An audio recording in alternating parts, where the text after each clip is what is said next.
Oh, well, hello there, and welcome to an Evening in 10 Forward installment number 88. We are just coming off the back of the 9th and penultimate episode of Starfleet Academy. And that is a really nice picture of the Defiant. It's too bad it's from a celebration of Star Trek that really isn't doing Star Trek any justice. I hope you are all okay this fine Friday evening, and I hope you're not too traumatized. Have you just watched the episode or seen it since it came out? Hello, Stephen Bromby. Hello, a good place. Hello to RRTNZ. It is great to have you here. RRTNZ says, I saw the trailer for this episode. It's garbage just like the rest. I won't watch any of it. Well, sir, don't worry. I got you covered over here. I am putting myself through immense mental torture, having to sit and watch this show every week. But we are nearly there. We are nearly at the end. We are nearly able to breathe a sigh of relief. Yeah, this episode was it was really par for the course, I suppose you could say. Good Place says, I hate everything. Yeah, I don't mean to torture people with reviews of Academy, but it's good to know that there's people out there who are just reporting just how bad it is. Stephen Bromby says, holy moly, that thumbnail was almost enough to put me off my dinner. I see no light at the end at the end of the Starfleet Academy tunnel.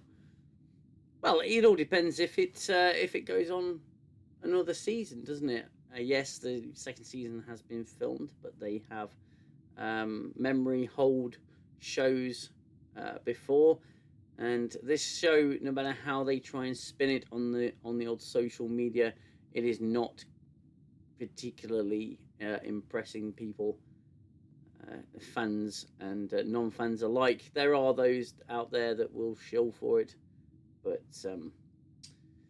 who knows? For anyone who is familiar, by the way, with a show called Firefly, I have been noticing something on Nathan Fillion's Instagram account. He has been doing the rounds, visiting other cast members, and they all keep saying it's happening, and it's just I think there's little teases, but it seems to be teasing some sort of Firefly event. So if you are a fan of that show, then keep your eye out for any news that may be coming out in the future.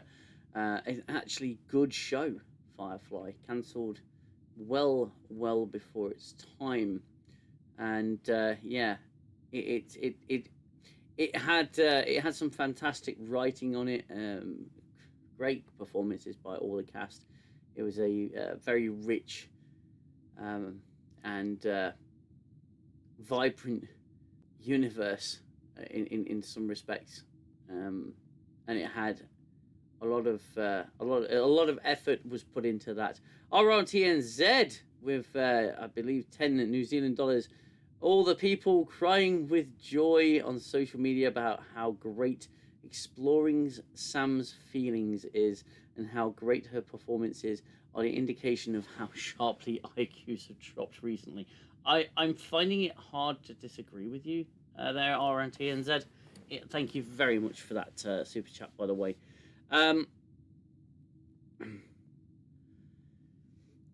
I find that people who are praising this show and the exploration of the characters, I would say that they haven't had too much experience with quote unquote decent writing experiences, decent show experiences in that respect.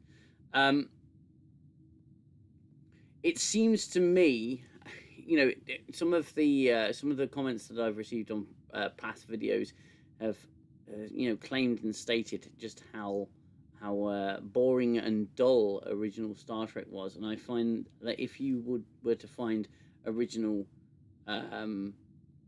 original Star Trek dull, then perhaps you weren't paying attention, or you aren't exactly into or enthralled by what you're seeing. Clayton Rumley's in the chat, everyone. Hey there, able to watch the stream for an hour or so. Hope all is are doing well.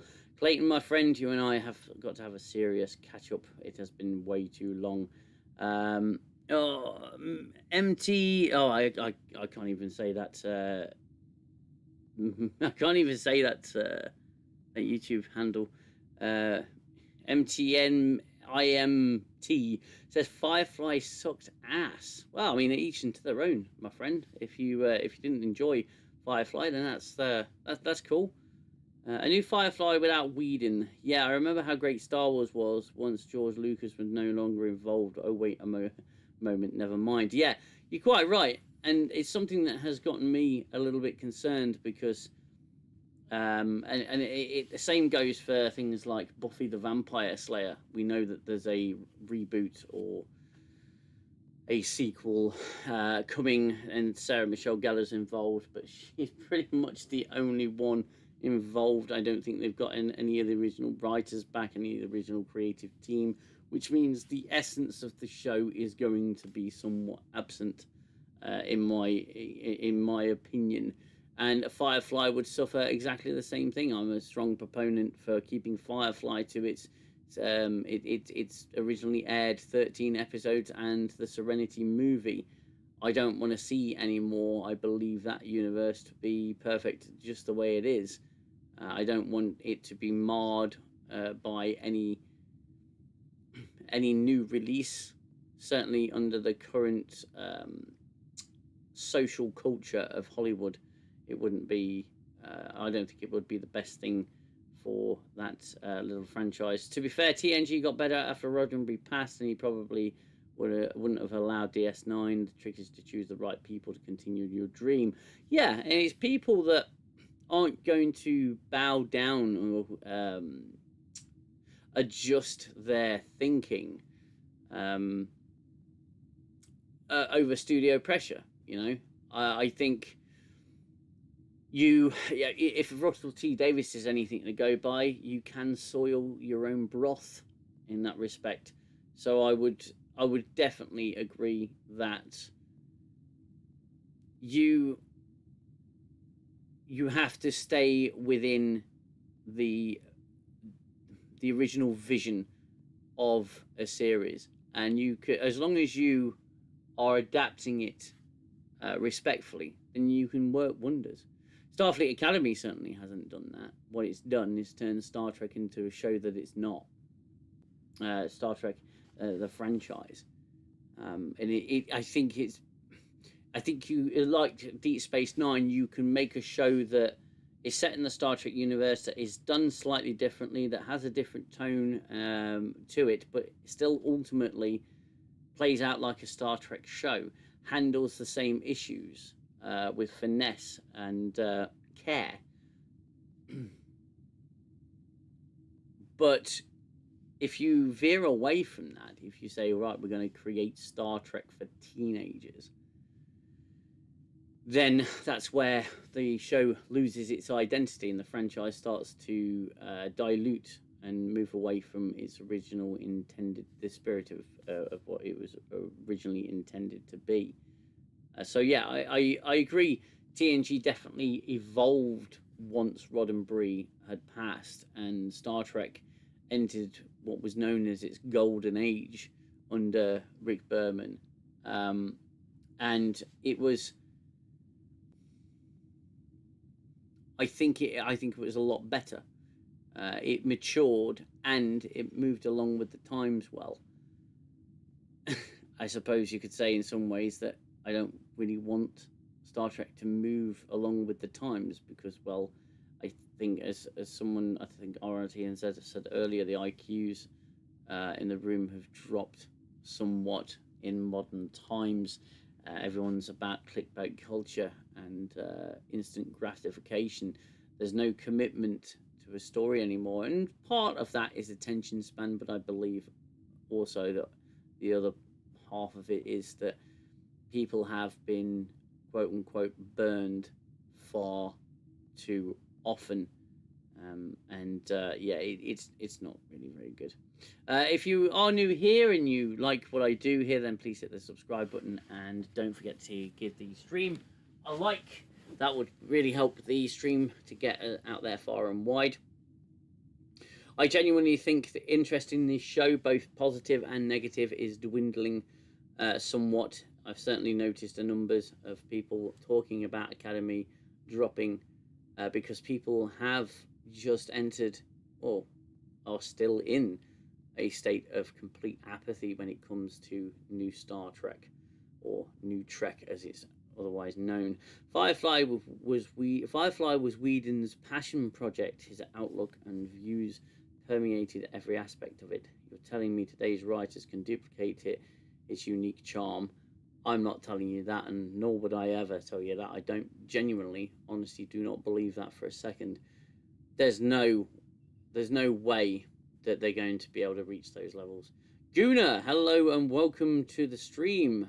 Greetings. I hope you're all well. Yes, I'm very well, my friend, and I hope you are too. Star Trek has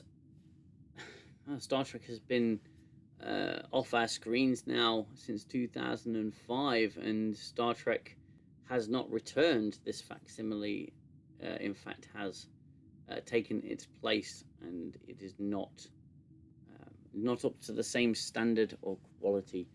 Watch Nerd, hello, good evening. People have switched off, as you say. I'm very apathetic towards the franchise now. Certainly the new offerings. Not going to any conventions either this year. This isn't like me at all. Yeah, it seems to have definitely killed the fan momentum. Certainly in the fan spheres. Now we've spoken about this before, Watch Nerd, when we've said that no longer are conventions about fans going to discuss the art form. The conventions now are, well, like Alex Kurtzman said, a platform for ideologies, points of view, political opinions, and it just does not work. Marobotta has joined us. Gooner, if you're welcome to pop in if you wish, mate. Absolutely. It's always good to have you on this show, and the conventions just aren't what they used to be, and I think that there's a degree of that is that people are starting to realize that celebrity does not mean any kind of authority on the subject, and I always prefer the celebrities that go, hey, you know what, I don't care, I'm here to entertain. I always appreciated that particular message, from certain celebrities that know their place, I suppose you could say. They understand their role in everything. So yeah, and welcome to the stream, Gooner. How are you, my friend? Hello. How's your brain? Dead. How is everyone? I hope everyone's all right in the chat. Thank you for having me on. And if anyone else wants to pop in, I can certainly depart and let someone else have a go. No, it's absolutely fine, mate. You're always welcome to stay as long as you like. Thank you so much. How have you been? Well, I got off over my laughing fit from my last video, which I must admit I was tempted to remove, but I thought, just for just to be genuine, I should keep it in. But I can say with all honesty that nothing has changed in the sphere of New Trek, and I was never more convinced of that than I was at the end of this latest offering, because I couldn't quite believe it. Now we've seen this kind of grand scale nonsense in New Trek before. The burn is a perfect example. In fact, I think that's the prime example of writers that know nothing about what they're writing about. But the sheer lack of scientific consultation on the first season of Discovery was obviously the very clear warning sign. They wanted a ship that could go anywhere in the universe instantly, completely killing. I mean, this is a prequel to the original series, for crying out loud. Completely killing the concept of warp. They seem to have an awful lot against the mechanics, the simple mechanics of the Star Trek universe. I genuinely think it's because they do not understand. Understand. That's it. That is simply the reason. I think that's the takeaway from this all. They simply do not understand, and they're too lazy to even bother trying to research it or getting the right people in to maybe educate them. And I think that's the problem. And this is what we're seeing in this episode at the end. Oh my God.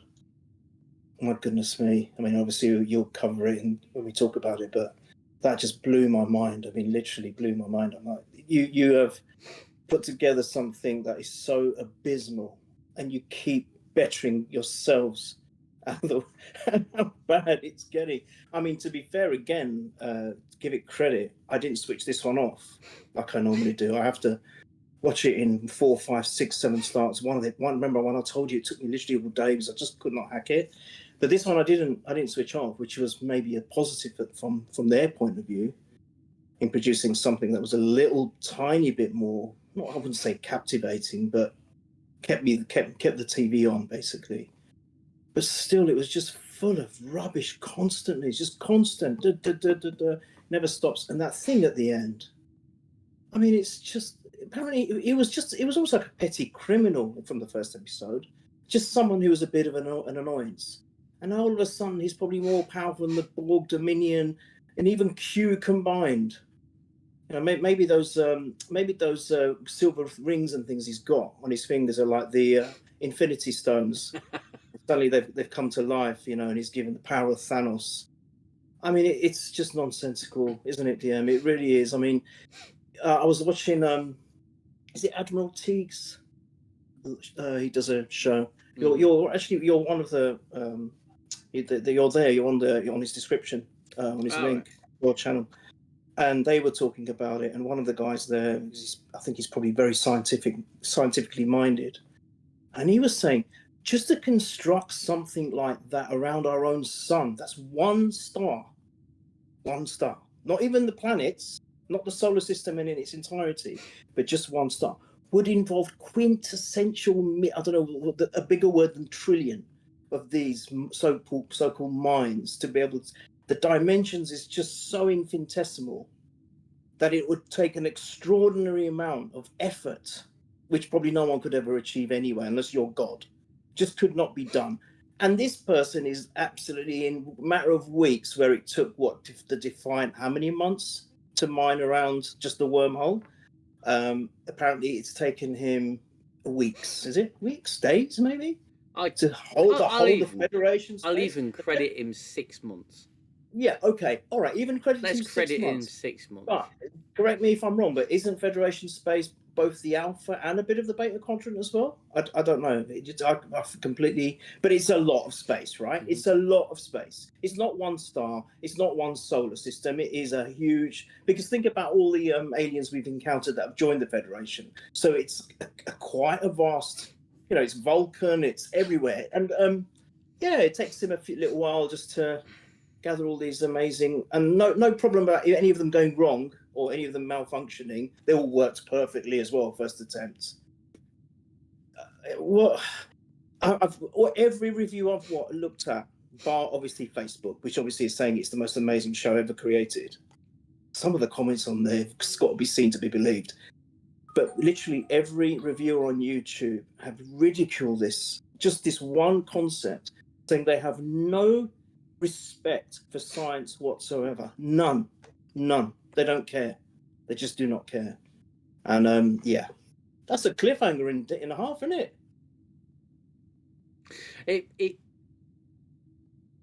It begged belief. I had to take some time after I'd filmed my review to ponder the meaning of life, to be fair, and just what the hell is happening here. Now, okay, I mean, we'll talk about this in a bit anyway, but let me see if I get this right. Correct me if I'm wrong, please. Newsbracker stole some classified technology from a facility, and that technology was a synthetic version of Omega called Omega 47. Now, Omega synthetic. So, the Voyager postulated that that Omega was present at the birth of the universe because it's the most powerful substance known to exist in the world of Star Trek. When the alien species creates Omega particles, they are by nature synthetic anyway. They're not derived from nature. They are constructed. They are synthetic. So for them to start by saying they've created a synthetic version of the Omega particle is both an oxymoron and fucking blatantly obvious. So Noose Brucker now has his hands on Omega particles. His grand plan to neutralize the ability for anyone in the Federation to go to warp, or at least leave the Federation space, because it's they've mined the border. Fucking Jesus, I'll get through this. They've mined the border of the Federation. Now, if he's obviously going to cut himself off from ever being able to enter Federation territory or anything to leave Federation territory should these Omega mines go off. So, how did he get the resources to construct, I don't know, somewhere in the region of about 2 trillion mines, which is what it would take? Okay, now you're talking about range of explosives of a couple of light years. Okay, fine. But if you're talking about sheer volume, sheer area, surface area of the Federation border, you're talking about a couple of trillion mines. Okay, that's based on a large Federation. Let's cut it down to 1 trillion, because we know the Federation was a lot smaller when Discovery got into the future and they fucked it all up. So, Jesus Christ. So how did he get the resources to do that in 6 months and lay the mines in 6 months? How did he do it? Who knows? Who knows? There's no explanation as to how he did it anyway. The range of these mines is a couple of light years, so it destroys subspace for a couple of light years.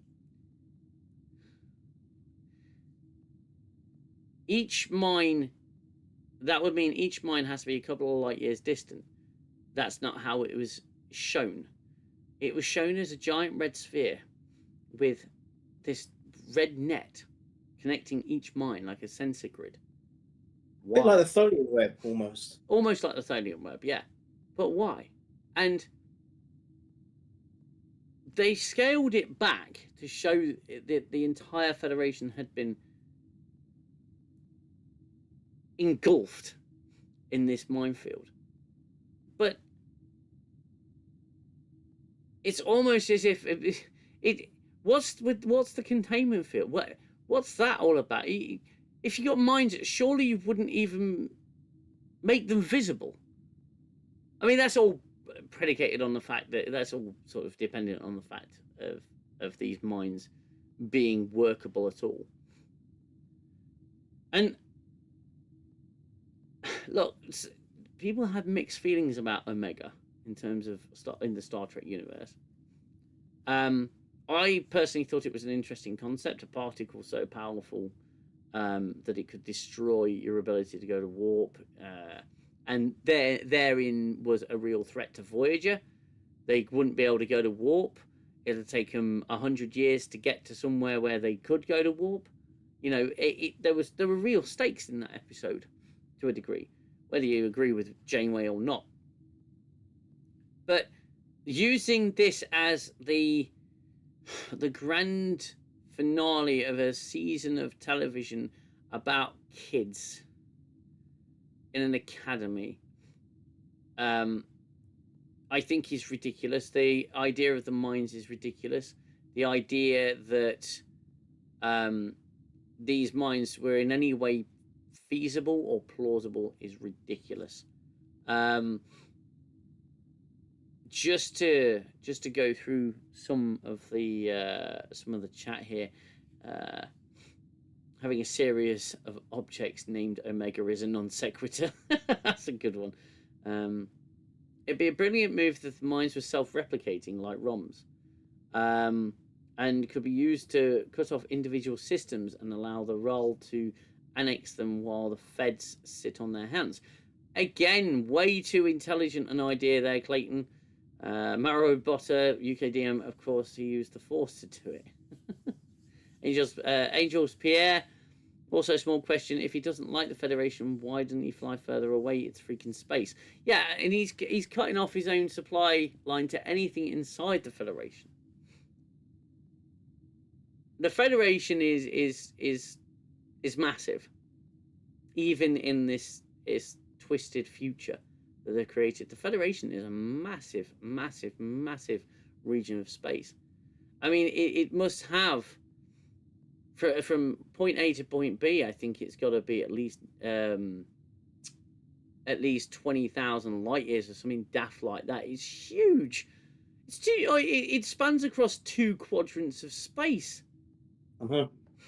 And I'm sorry, but if you put mines around the Federation border, because it's really funny actually, because the 2D graphic they showed had mines all around the Federation border, but obviously space is 3D, and then they represent that with this giant sphere, almost like an Oort cloud of mines. I just cannot understand what the hell they were thinking, or were they even thinking at all, when they decided to end this episode, the penultimate episode, with a cliffhanger like that. It's like going down one step of your stairs. That's how much of a cliffhanger it was. It's ridiculous. With what's her name? Mayday. Oh, Tig Notaro. Oh. And where's the bloody crew? We'll get into it. Where's the bloody crew? That's what I want to know. Yeah, let's get all those crew members that we met. Where the hell are they? Exactly. Oh my god. Even Finn McDonald's. Bear with me 1 sec, mate. Can you keep the chat going? The front door's just gone. I'll be right back. Okay, no problem at all. Oh my god, I've become a host. I don't know whether to read some of the comments. Also, anyone's put their rating of the show in. I'll be interested. What do you rate this show if anyone watched it? If you can be bothered to watch it. If you have watched it, what's your rating? I'll be really interested to know if anyone has got a half decent rating. I'll give it 1 out of 10.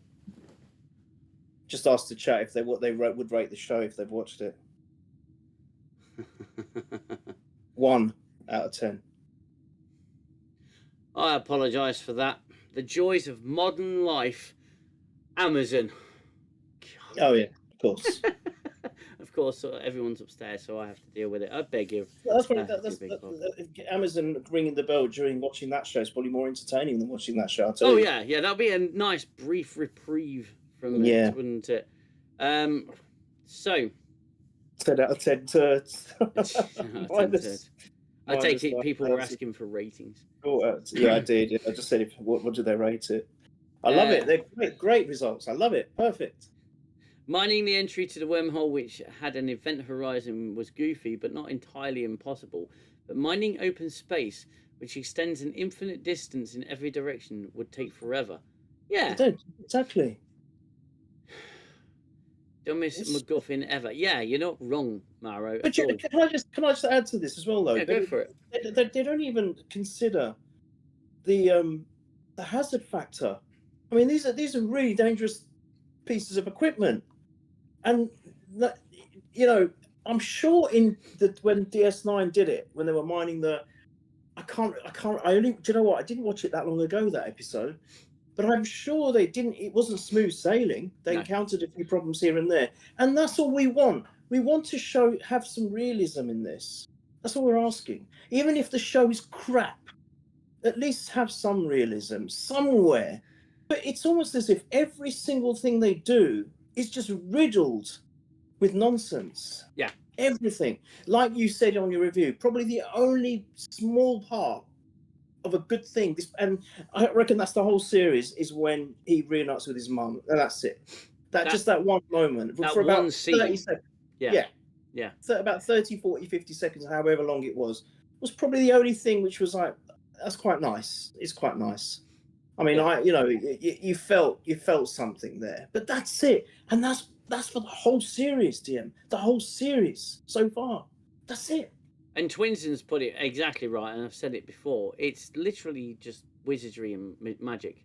That's what they think science is. It's magic, and they have this view of Star Trek that it's always had, this crazy, wacky pseudo science. It's not. It is rooted in science. You have science advisors to the show. You have technical manuals, fact files, encyclopedias. You have this entire world that's been built, and they absolutely refuse to do any research on this. It's like writing a thesis on something you know nothing about, and it's absolutely ridiculous. They don't utilize any of the tools at their disposal. As ridiculous as this villain is, I want him to win. I want them all to go. That would be my ultimate at the end of the season. And do you know what? To say that, whenever I've watched, I'm not one. I know there are some people that like villains. I mean, there've been a few which I've enjoyed, like Darth Maul. I thought was very underused. I thought he was an excellent villain for Star Wars. Things like this, and you kind of think when you hear about their backstory, you feel, oh, actually, do you know what? He was in a lot of pain. He suffered a lot, and you can kind of understand where he's coming from because there's depth to it. So you kind of relate. But generally, DM, I've always rooted for the good guys. Always. And never in a million years, watching Star Trek, any show, would I have wanted the villains to prevail. I would be devastated. And even if we lost the main character, which has happened on occasion in Star Trek, it's devastating, right? This cast, I couldn't care less about any of them. And I know that sounds really horrible, but if they ended the show and all of them gone, I wouldn't even hesitate to. Well, I wouldn't feel a thing, and I actually wouldn't hesitate to feel some joy and have a sip of wine while I'm at it, right here. Yeah, where does the energy come from? Says RNT and Z. A power source needs fuel. Yeah, I mean, look, at the end of the day, if they're powered by Omega self-sustaining, it's a perfect particle.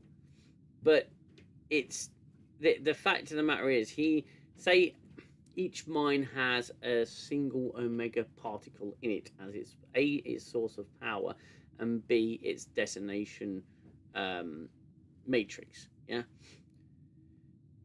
So he would need what? 2 trillion particles of Omega. The Borg managed to synthesize a single molecule, and keep it stable for 1/100th of a second before it destabilized and destroyed subspace for an entire, a couple of light years. The Borg managed to create one, and he creates what? Let's say arguably a trillion. It's just ridiculous. Where did he get the effing resources from to do that? He's a petty criminal. Now, they could have had the Veneria Ral do it, but at the end of the day, how big are their resources? What? I cannot even begin to understand the power dynamics of this universe of New Trek. How big is the Federation? How far does it extend? Who's in the Federation? How many ships do they have? And who are the main enemies? Where are the Cardassians? Where are the... Sorry? Nothing's been explained. No, nothing has, because they don't know what they're doing. They don't reference anything. They don't know any of the research. They don't look at the source material, and they're not fans. Obviously, Kurtzman has said, I don't want any fans writing Star Trek. And that's where he's failed. Here's where it's his biggest downfall, is the fact that he hasn't actually been listening to the people or using the source material for anything other than to tell his shitty stories, his vacuous, shallow, completely narcissistic stories about characters that we couldn't give two shits about. Now, one thing I will say is they course corrected on Sam a little bit. She spent 8 episodes being a complete numpty, and the 9th episode, just because she's got a dad now and she had 17 years of someone bringing her up and raising her, she's somewhat mature. Now she's just smart and mature, but before she was just smart and awkward. So here's the New Trek defenders, what they will say is, oh, that's her character arc and character development. That's not character development. That's a freaking quick fix. That's a quick fix and nothing more. So Sam was a little bit more bearable in this episode for sure. I can't bear her, but anyway, yeah, I know what you mean. The other thing is, to say bearable, I said more bearable. How long's it been since the burn? Is it a year? 2 years? 150 years or something like that. Oh, okay. It's been quite a while. It's been quite a while, but still, that's still quite small fry considering how devastating it was, or they portrayed it to be, because apparently everyone lost the technology to warp, because obviously, Romulans don't use warp as well, don't they? They don't use singularity, whatever it is. No, but anyway, what I'm trying to say is that devastated everything. And I think it would take more than 150 years. I mean, obviously, they would be able to get to some state of normality, but I think it will take a very long time to get into a position where one person with some allies that he's got to be able to not only get the resources to even think about something like this design of this magnitude, but especially after a catastrophic event like the burn. How has he managed to find all of this? It's ridiculous. Where there are still so many planets, they can't even find food to eat. But it's true, isn't it? Yeah. It doesn't make any sense. Is. Now, and I mean, unless they suddenly say the end of episode 10 that he's Q, nothing will be able to explain it. Nothing. I wouldn't put it past him at this point. No, I wouldn't put it past him either. Remember in episode 1, he originally only wanted the warp drive over the Athena because he didn't have one. But now he can somehow mine 8,000 light years in a few weeks. Well, I mean, he's 8,000 light years across. Okay, so let's use that as a baseline for how, the longest point distance between 2 points. We're not just talking about those 8,000 light years. We're talking about 8,000 light years in each direction. The full, the full radius of a full 3-dimensional. I can't remember the name. It's not 2-dimensional, is it? It's not. It's a sphere, which means not only would you have to mine the entire border of the Federation, you'd have to mine vertically everywhere in a sphere. Now, my God. Now, that would, and you know, again, correct me if I'm wrong, all the scientists out there, that would create a visible bulge in the Milky Way galaxy, right? Because the galaxy is actually quite flat. If the galaxy is it's about 100,000 light years across. Well, Voyager traveled 5,000 light years, but we'll say 8,000 light years. So it's 8,000 light years. Fuck it, we'll say 10 just for the ease of math. 10,000 light years, 10%. Yeah, you flip that on its side, 10,000 light years. It goes out the galaxy, because the galaxy is probably only about, we'll say 500 for argument's sake, 500 light years high. It's not, the galaxy is a flat disk. So this will create a visible bulge. It would be a massive, so nothing makes sense. Nothing makes sense in this shit show. The mines are completely ridiculous. They're a complete MacGuffin. They have no basis in reality, no basis in science. I wouldn't even say they have a basis in magic. But the writers of New Trek treat science fiction like fantasy, and it's not fantasy, it's science fiction. It's rooted in science. And again, I would reference For All Mankind. If they treated space like magic, yeah, we'd be out of the solar system by season 2 in the 1970s. It's like, are you kidding? It just wouldn't happen. You can't do that. Exactly. You know. Can I ask? You know, I mean, I know it's the Kelvin timeline, and people, yeah, it's Marmite. But the 2009 Star Trek film, what was that thing that they were? What was that red matter? That was red matter, right? Yeah. Okay. Everything's red. Yeah. Red matter, red door, red angel, red minds. Everything is red. They've got a fascination with the color red. Yes, good point. Good point. And I think that's where, during Picard season 3, when Jack was shown the red door, it's like, oh, for God's sake, why can't it just be, I don't know, a blue door? Why can't it be a brown door? Why can it not be the gold angel? Or you know what I mean? It's always red. Everything's bastard red, and it's just a unhealthy fascination. Interplanetary portal wormhole technology. Yeah, very good point. Excellent point, Gooner. Where's the scarcity when they can build a quadrillion mines? Maybe how our governments always have money for wars, but not to fix the roads. Yeah, you're not wrong there.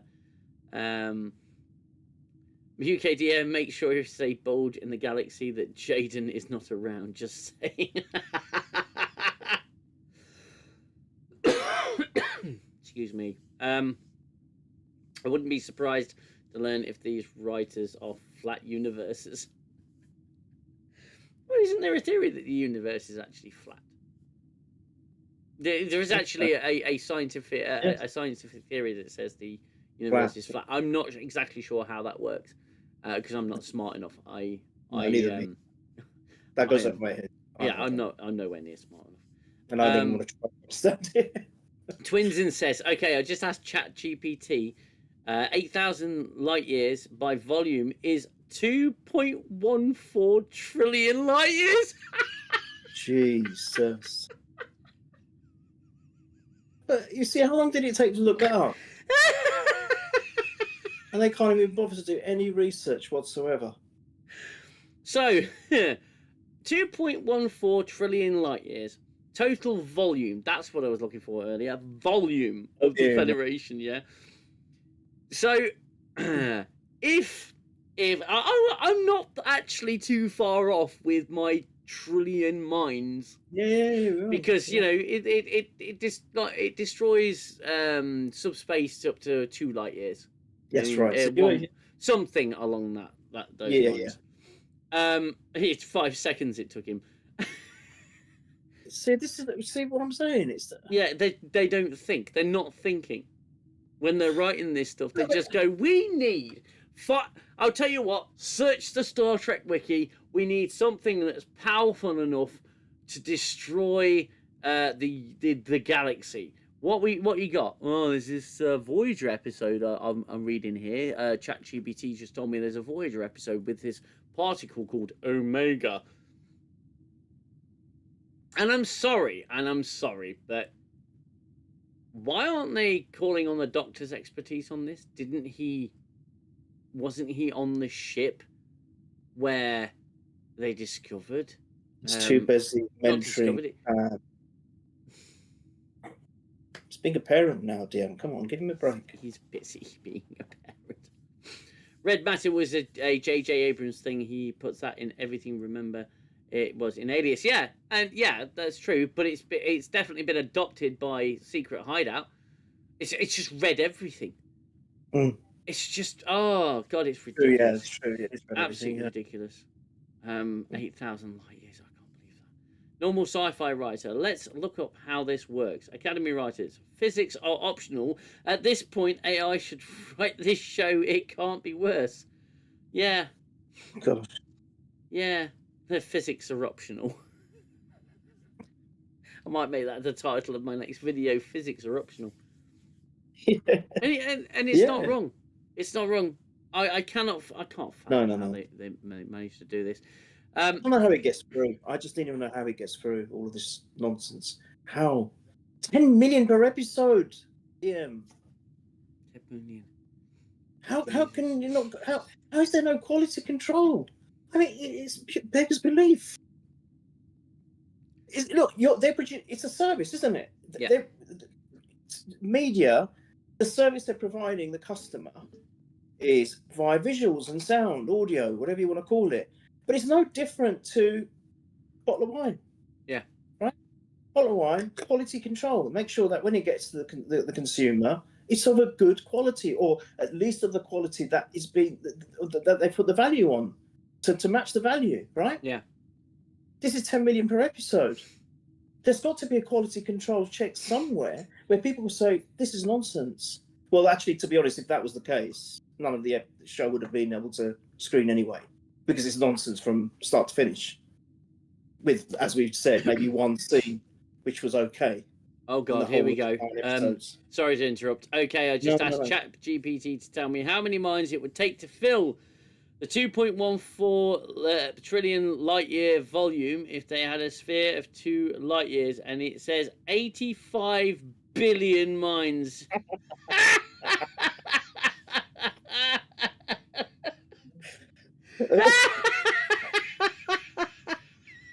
85 billion Omega minds.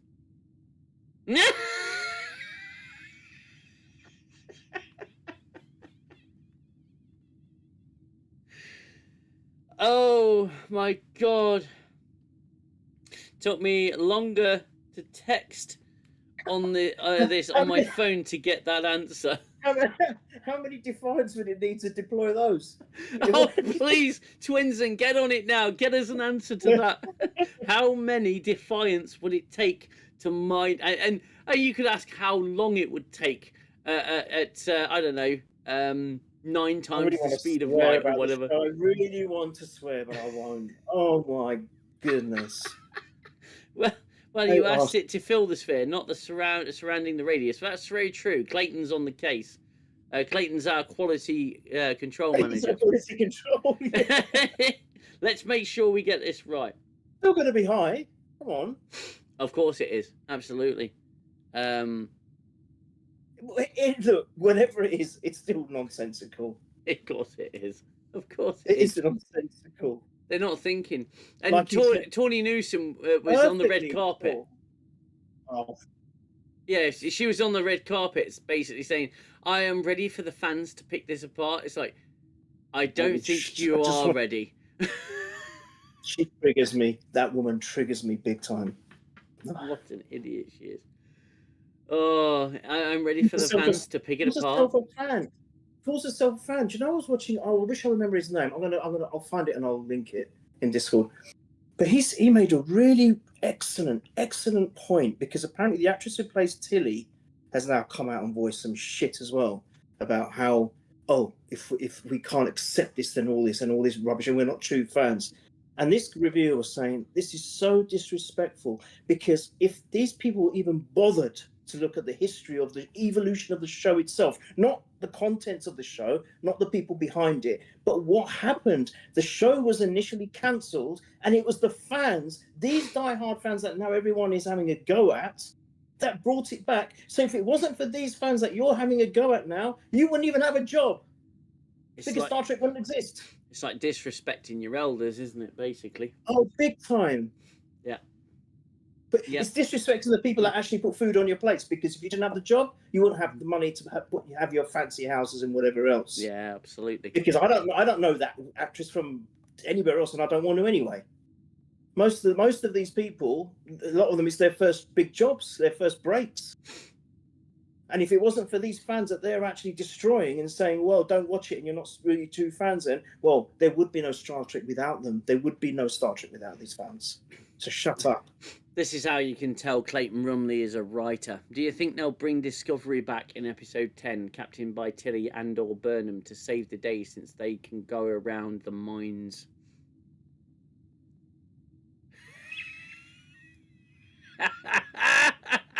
Gooner's having an aneurysm. No, I can't. Don't. Please don't. And can you imagine if they have Dax as well? The new Dax. Can you imagine Burnham and Dax together in one episode? I will probably Burnham and Newsom together on the bridge of the Discovery, and let's don't do that. And she says, "Let's fly." And we think we are putting more thought and care into this thing than the writers of the show did. The meeting probably went like, we need a way for the Federation not to leave their space. Yeah. Again. No, you've scared me now. Please don't say they're coming back. Please. That would be hilarious. That would be so funny.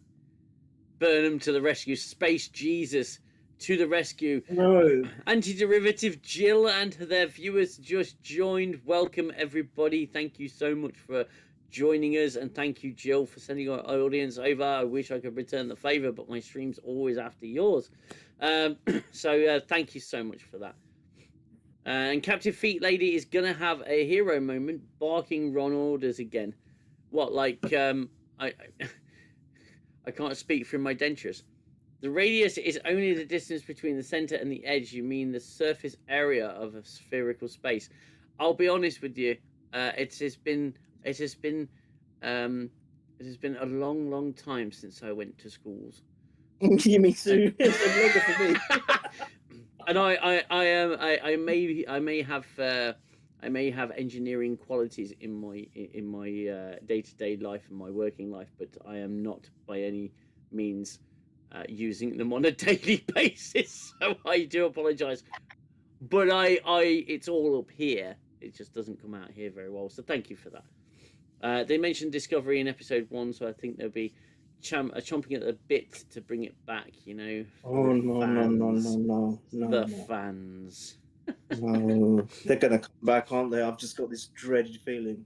They could fly upward, says Random Tangent. Unfortunately, no. We are talking about a giant sphere of mines surrounding every square kilometer of the Federation border, and somehow they are at great distance, enough to show the sphere in its entirety, which you'll see later. You can see the mines. Yes.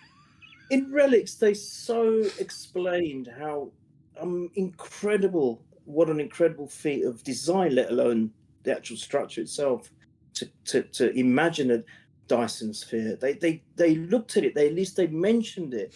That it's just an extraordinary piece of engineering, and it's incredible actually that it even exists. Well, so they've gone out their way to explain that. Well, the Dyson sphere is a real theory. Yes. It was postulated by Freeman Dyson, and he postulated that you could build a structure around a star to harness the energy. Right. Exactly. So Star Trek handled that by creating, by showing the Dyson sphere in practicality. Yeah. And the Dyson sphere in Relics was the entire surface area of it was the same area of space, occupies the same areas of space as Earth's orbit around the sun. This thing is huge. Enormous. It would have taken at least 1 million years to build, if not more. If not more. It's an incredible structure, and to think, imagine how many individuals you could, and this is what science fiction does. It's great. It makes you think. Imagine how many individuals, how much a huge population you could fit inside a Dyson sphere, on the inner surface of a Dyson sphere. And mate, I was struck by how they created a Death Star, which is minuscule compared to something like that. The Death Star is an extraordinary feat of engineering, let alone the Dyson sphere. And you're right. When I first watched Relics, I started thinking, how is this possible? Can you imagine that? The number of people that could actually live within this structure, and it's a universe in a universe essentially. Yeah. Right. Yeah. And as big as and gigantuan as this thing is, this minefield dwarfs it. And he did it in a few weeks. Oh, it's brilliant. It's just brilliant. I know there's no building and it's just laying miles, but still. And come on. And you're telling me the same Federation that can detect 7 Red Angel signals from across the galaxy. Oh yeah. Detect that. Yes. Did not detect these mines. They didn't detect these mines being placed. They didn't detect that. But they can miraculously detect and scan all of Federation space using just the ship's sensors, the school's sensors, and detect all of these. This is just beyond belief. It's completely beyond the frickin' pale. If you are enjoying the stream, guys, I humbly ask you just to hit that like button, press that like button. If you're not enjoying the stream, please, that would really help the stream to reach new people, new heights. And welcome to everybody who has just joined.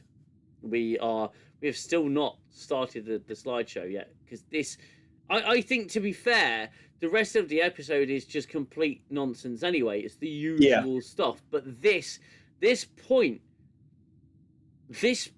reels off so many other points, and shows their ineptitude for writing. Anyway, I'm sure they'll bring in the Discovery to save the day. Space Jesus to the rescue. Yeah. No. Clayton Rumley. Okay, that's fair. I asked it to cover the sphere. That's only 70 million mines to contain the Federation in a box. Just only 70 million. Oh, you could have done. I'm surprised it took a few weeks. That's disgusting. Time. Should have taken you 3 days, mate. Time is money on this job, newsbracker. Clayton Rumley. Remember when Q was mortal and helped Geordi and Data figure out how to reduce the mass of a moon? In that 5-minute segment, they put way more thought into science than any Starfleet Academy writers ever have. You're not wrong there, Clayton. Well done. Good shout. Yeah. Changed the cosmological constant of the universe. Yeah. Unbelievable. Yeah, if I'm writing a show, if I'm writing a Star Trek show, the first person I'm going to go and see is a science fiction writer.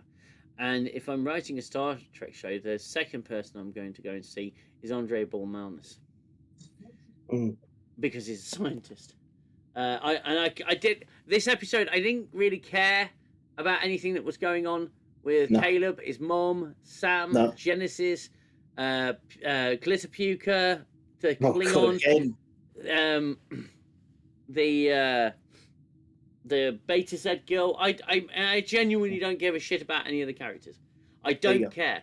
They haven't. Why? I mean, I'm sorry, but why on earth was the Jem'Hadar Klingon hybrid not in this episode? Exactly what I said earlier.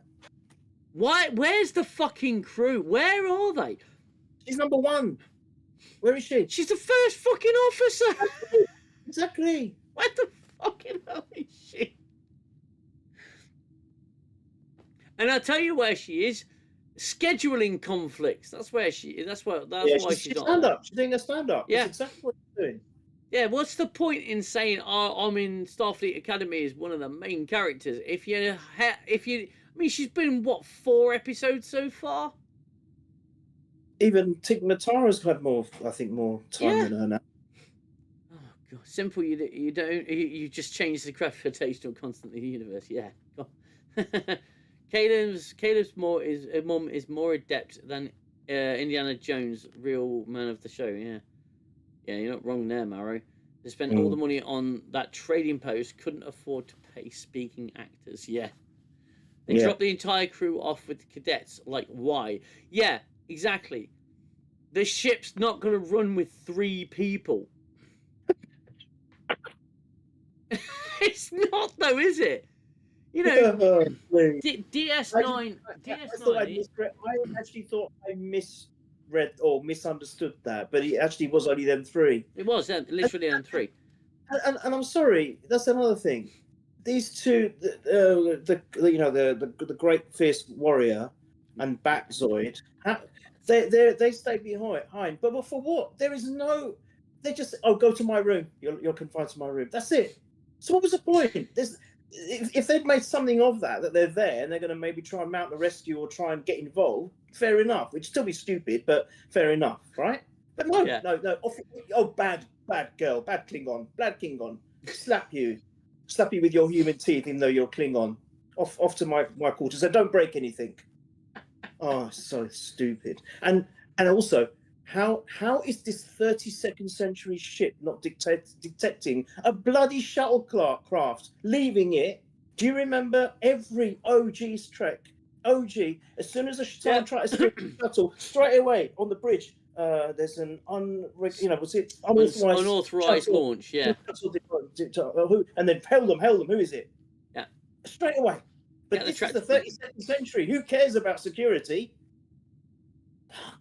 I mean, I didn't even mind that they did it at warp. I didn't even mind it. No. It's absolutely fine.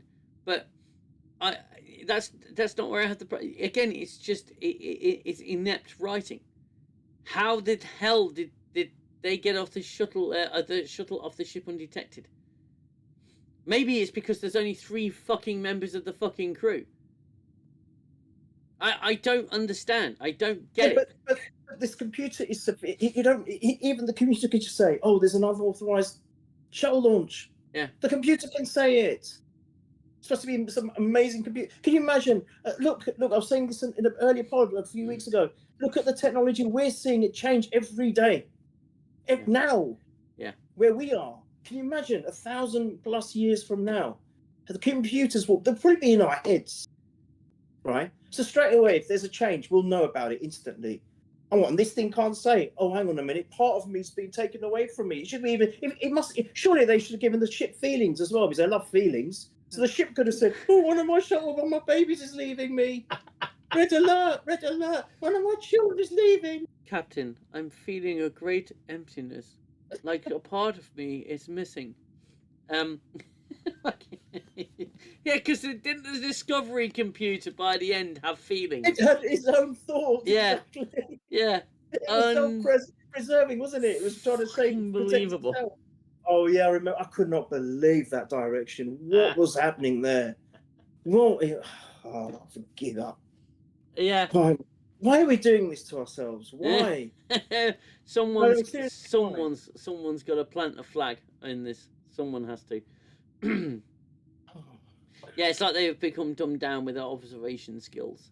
Bishop of Rusty Iron, good to see you again. I haven't seen you in a while.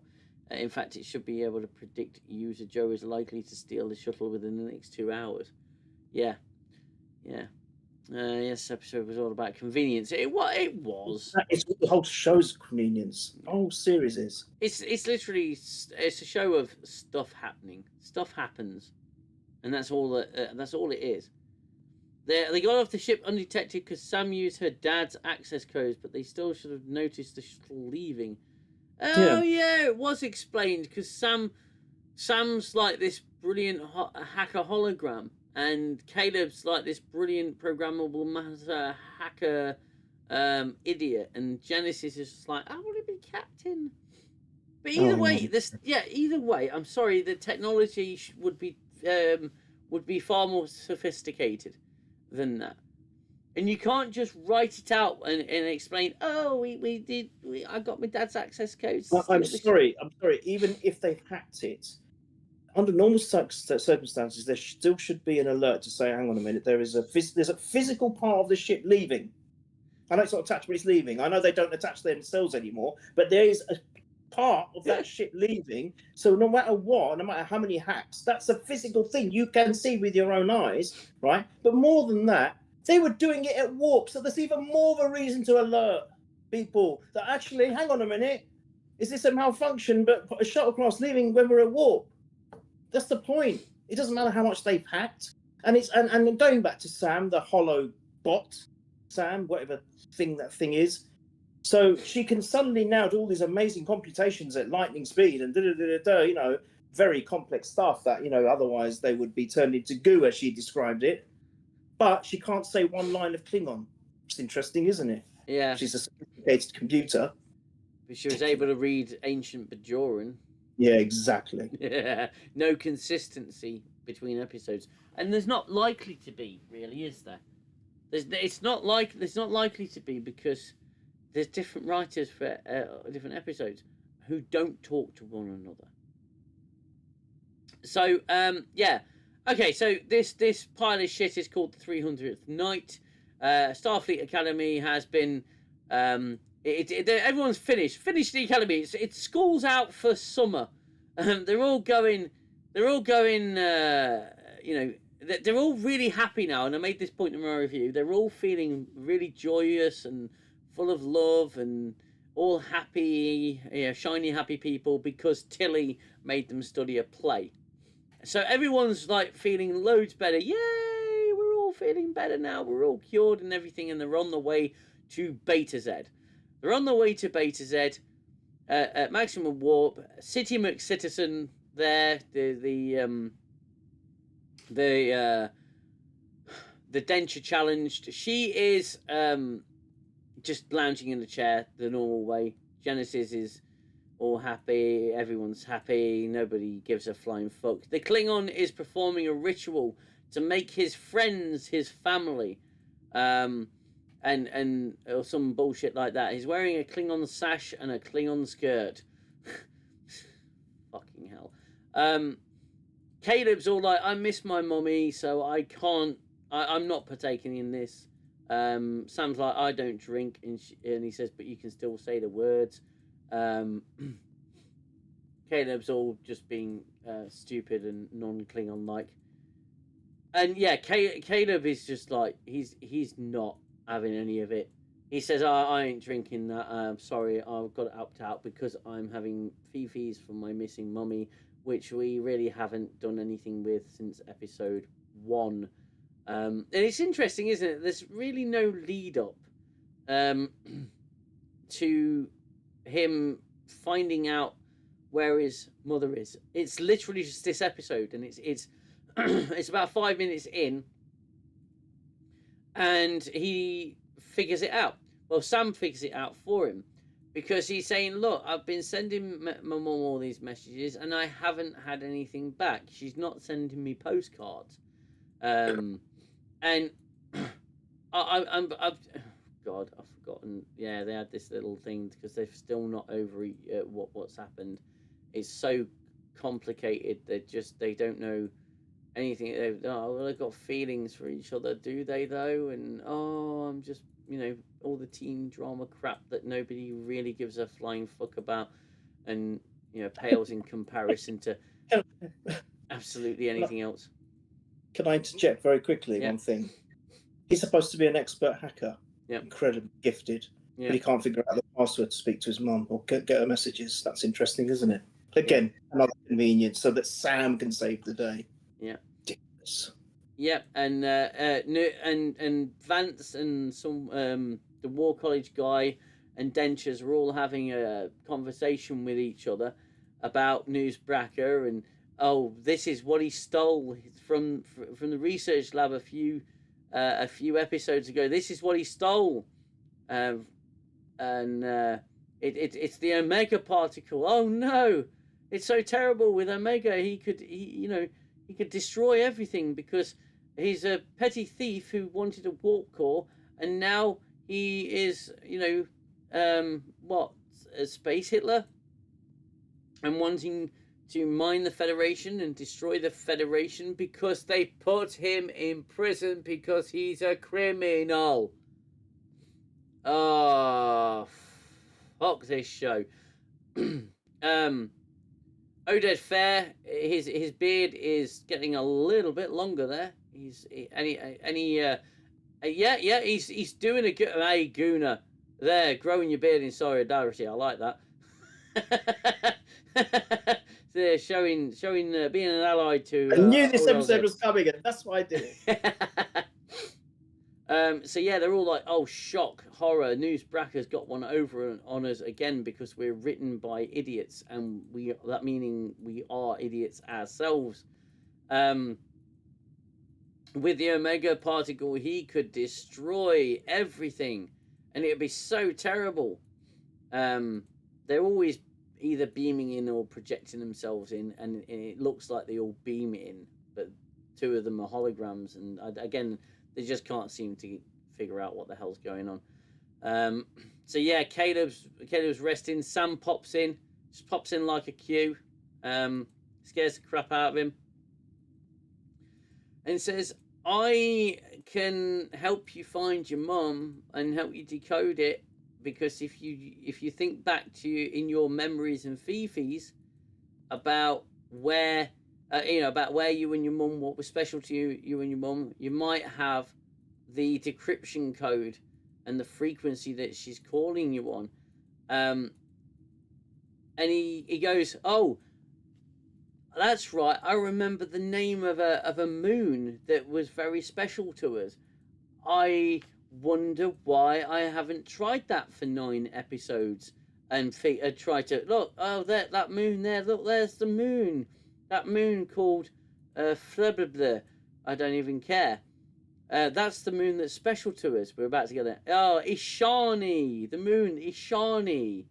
And he puts Ishani in, and suddenly he gets all these fucking voicemails from his mother saying, "Oh, Caleb, I'm here. Well, I've moved here now. I've gone here." And he's got access to his postcard database. And my player wasn't working properly, so I had to sit through the damn credits. And oh god, that's awful credits. And there you go. There's the name of the man himself, the detritus himself, Mr. Alex Kurtzman. What a complete hack. So he's found messages from his mum, and she's been on the run. She's gone here, gone there, and she's on a planet called Ukek, which is about to be invaded. Do not travel. The venereal disease RAL invasion is imminent. I mean, it's imminent. It's happening right there when he's unlocked the pad. It's like, oh no, and someone's taken a like away from my stream. Oh, guys, like the stream. If you're enjoying it, like the stream. Never mind. Yeah, and it's like do not travel. Level 4 threat. Do not travel. Venereal invasion imminent. When you read it like that, it reads very differently. Please stop it, please. So really keenly. Don't come to this planet. It's full of venereal disease. Oh my god. Oh God. Oh, so he realizes, oh, my mum's on that planet, and I've got to go see the chancellors of the academy. And then he just walks in, and she goes, "Come in, Caleb." And then she just carries on talking about everything that's going on. It's not like, you're interrupting a meeting here. What do you want? It's just she just carries on fucking talking. First year cadet. I mean, even if you look at the old Trek again, they kept it to command level. Anything that was kind of, you know, highbrow, they kept it. Even the lieutenants and ensigns probably weren't privy to it. Yeah. This is a first year cadet. Oh, I'll just carry on talking. I don't know. Oh my God. So stupid. Yeah, he walks in, he overhears, and she goes, "Mir, what do you want?" And he goes, "Never mind. It's nothing. I don't. You're clearly very busy. I don't want to interrupt your supremely interesting conversation." And he goes and sees his squeeze, and his squeeze says some meaningless, mindless bullshit to him, and he responds with some equally meaningless and mindless bullshit in response. I believe he says, "I found my mother," and she goes, "Go get him, kiddo." The Athena's still on its way to Beta Z, and he goes into a shuttle, and he starts hacking the shuttle, and there's Sam. Sam's waiting for him in the shuttle. There you go. Saying, I'm coming with you because I have a dad now, which means I'm smart and I'm less awkward and I'm more capable, so I'm coming with you now. Her character development isn't there, is it? So once she's convinced him, the Genesis, Genesis arrives. Yeah. It's Genesis next. And she's going, "You stealing a shuttle?" And he goes, "No, I think you're stealing a shuttle. Maybe." And then drunk Darius, whatever his name is, he stumbles in, falls over, he's pissed out his face because he's had too much of the Klingon stuff. And he just... convenient that they all turn up there. Yeah, it's yet no one in command, no one senior notices the shuttle going from the ship. But all of a sudden, these 4 cadets, or 2 cadets, just seem to turn up there. Yeah. One's completely sparko out of his face, but he manages to find it. Yeah.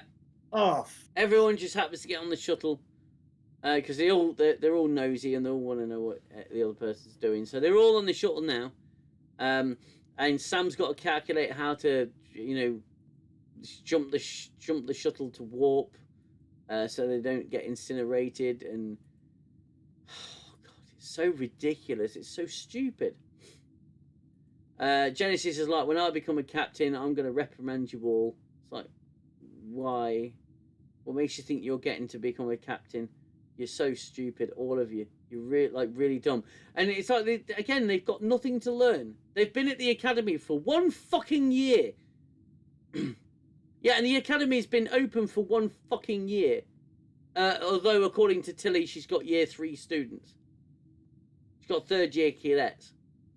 But you again, no continuity with your own bloody writing, with your own episodes. Absolute joke. Anyway, they're all having fun, and they escape in the shuttle, and they go through a wormhole. I struggle with this one because I didn't realise there was any mention of a wormhole. Why is that? Do you know why that wormhole's there, Gooner? You got any idea? Oh, well, I couldn't care less. But I'm just asking you, No. as someone who's seen the episode, was the wormhole referenced in any way? No, I don't think so. No, it just happened to be conveniently. It just happened to be that.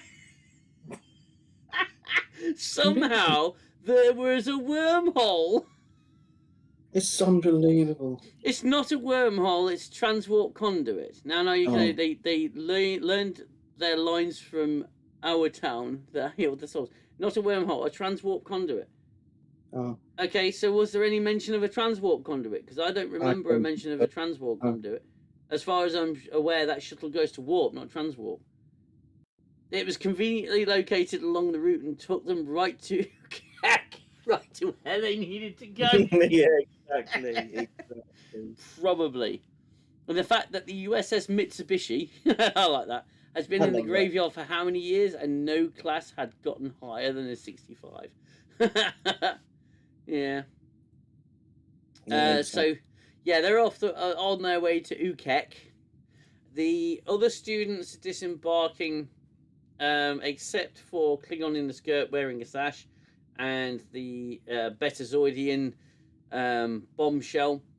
They basically said, "Oh no, they stolen the shuttle, those idiots. Now we've got to go report them."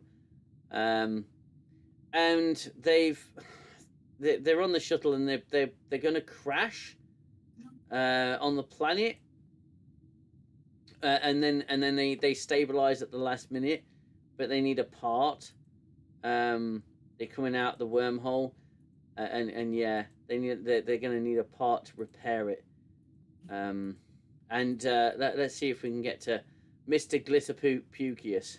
There we go. It's perfect. You'll see it coming up on your screen shortly, Gooner. There we go.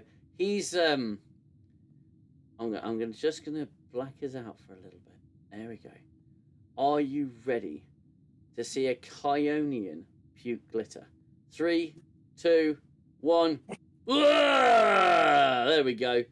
Oh, he's puking glitter. Oh, it's everywhere. Oh, it's horrible. It's gross, even though it's glitter. I mean, she even says, "Oh, that's gross." It's like, but it's glitter. It'd be gross if it was slime, maybe, but it's glitter. I mean, I'm not even. I'm not. I'm saying that like it's so matter of fact. It's glitter. An alien's just puked up shards of chewed up plastic. It's just it's beyond. It's just beyond the pale. It's fucking. This is the face of everyone watching the show. Glitter bath, just like Voyager. Glitter bath, just like Voyager. Oh god. Yeah. So Aki's wearing her glasses again because she still hasn't got that LASIK. And I can't do this, man. I'm turning my camera off.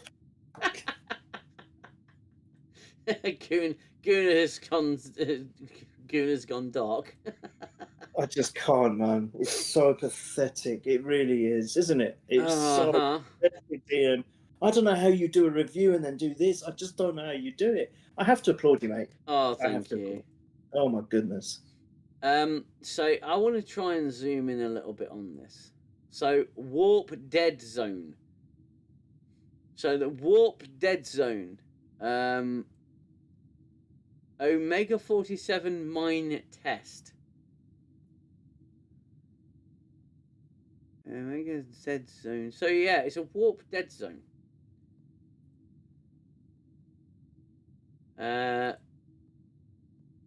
So I think that's where Anus Bracker has set off his fart mine.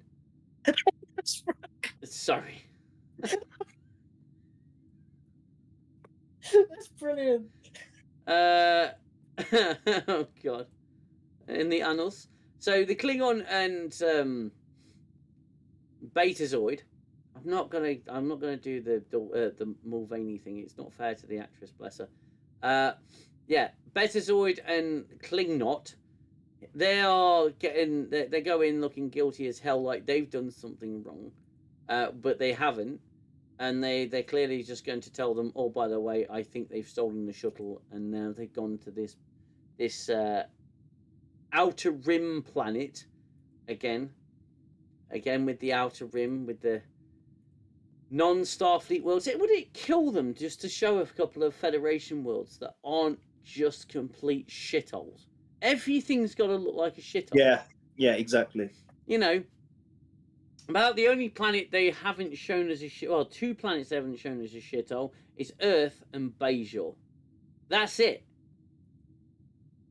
It's beyond a freaking joke.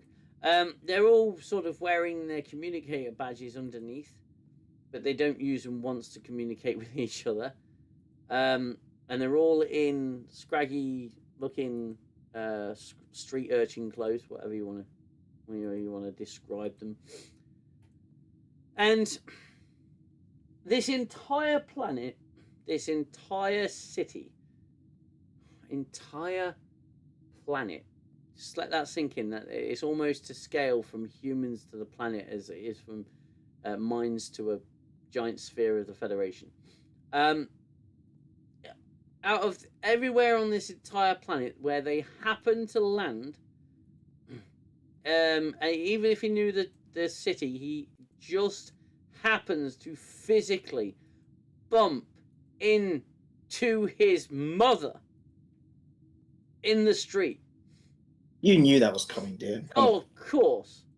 It was so simple. The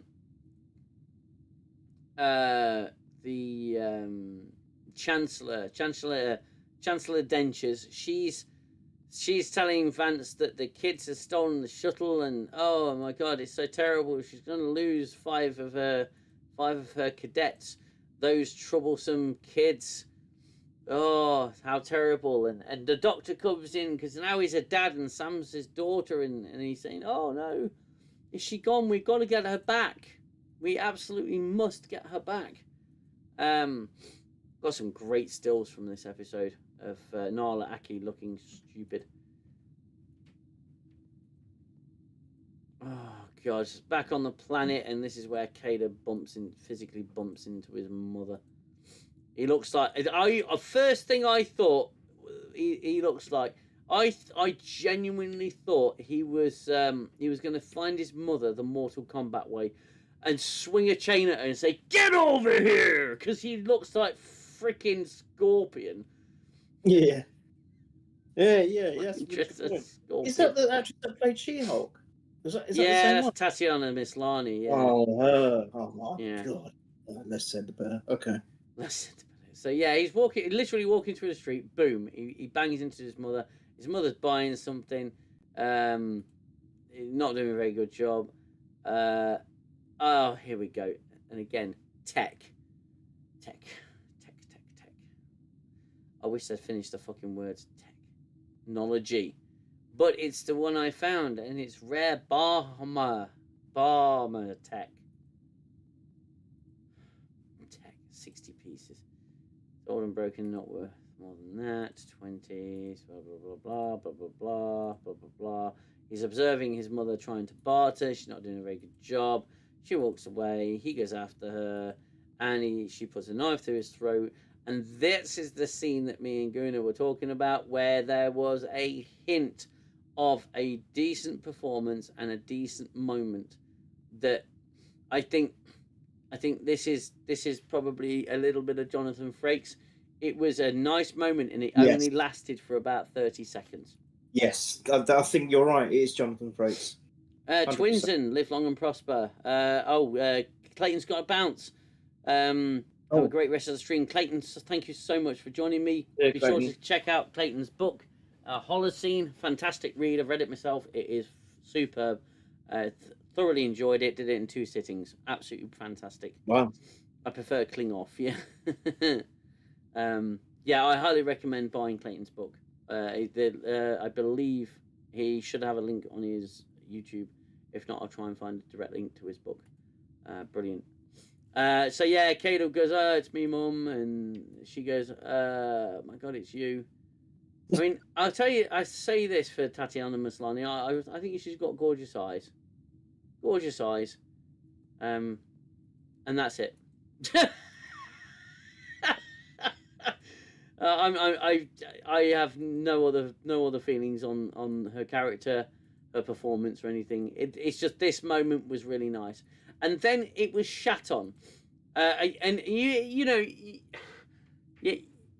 I'm not even talking about the convenience of him happening to bump into his mother. There was no breadcrumbs for him to follow. There was no clues for him to discover. It was literally just, oh, hello, Mum, and that's it. Ridiculous. The scene itself felt like if it had been supported by a better lead up, it would have been more worth it. Yeah, they're more rewarding, yes. And then it was followed by this, which is, I just thought was really out of place, really awkward. And the performance all went downhill. The writing all went downhill. And it became just a sob fest. You know. And she's saying, oh, and didn't he... She said to him, I'm sure I must have blanked it out because I'm remembering it again. She said to him, "Where'd you get this scar?" And he sort of intimates he was abused. Yeah, maybe. Yes, yeah. And yeah, I thought, oh, are you going there? Are you? Okay. He didn't even ask anyone, "Have you seen this woman?" Yeah. Like T-1000, "Have you seen this boy?" And then she just starts crying because he I think he got abused. Possible. Yeah, I never thought of it like that. By Jade, one of Jaden's fathers, probably. Oh, mama! God. Oh, mama! He had two.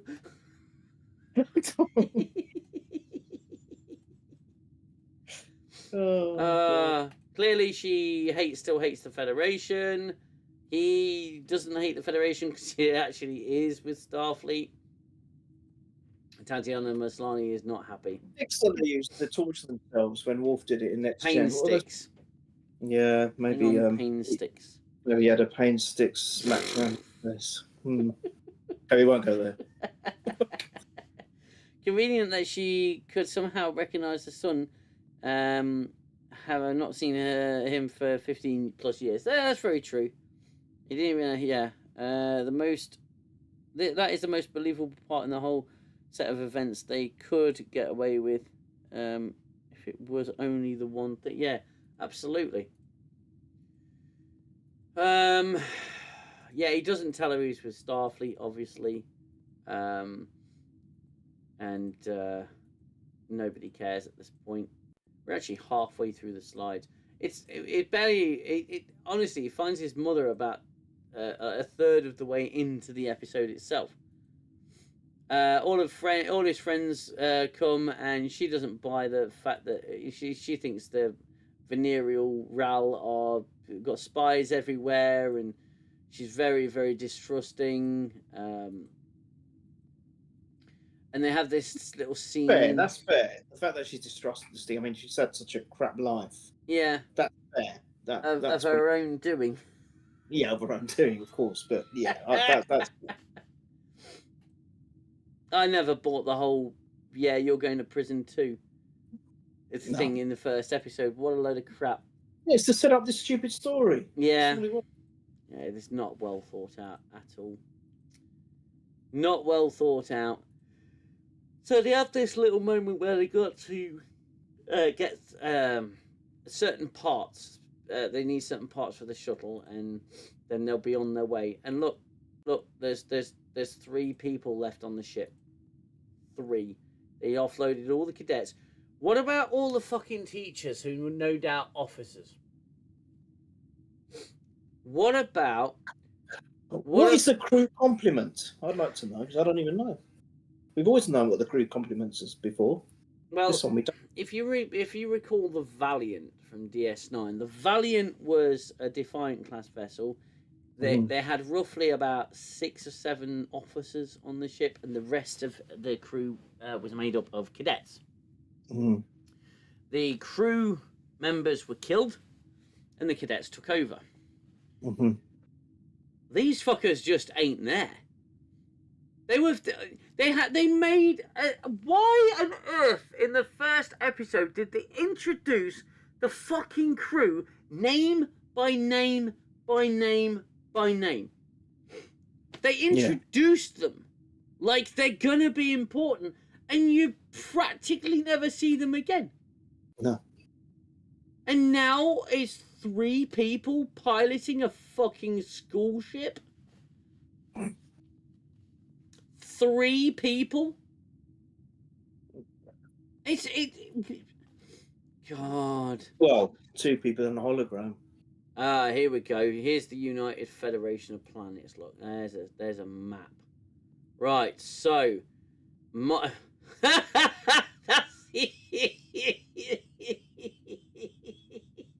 I'm sorry. To me, that just says venereal zone. What? Oh, yeah. Yeah, it does. It does. It does. Oh, that's hilarious. Venereal zone. You were right in the first place. Watch out! Watch out! It gets awful sore and red. Exactly that. Oh, that's brilliant. Venereal zone. Brilliant. I thought I was superb. seeing things. I pinned a lot in my Oh, it review on does. that. It does. It actually does that. Wow. Oh, fuck a duck. This show gets worse and worse. Oh, no way. Oh, here we go. Right, Tignataro looking confused. Let's traumatize. Traumatize you guys. Ah, there we go.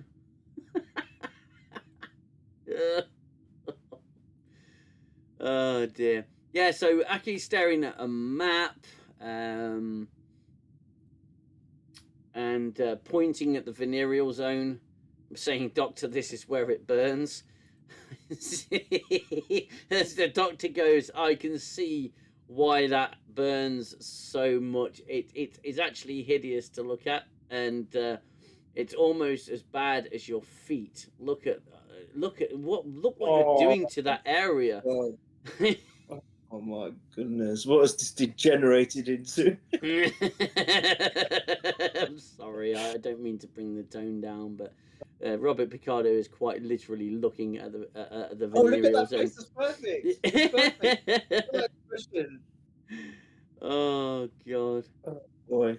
And there you can see there's 2 people on the ship trying to hide from sensors, and it turns out it's the Klingon and the Betazoid, and yeah, Tignataro.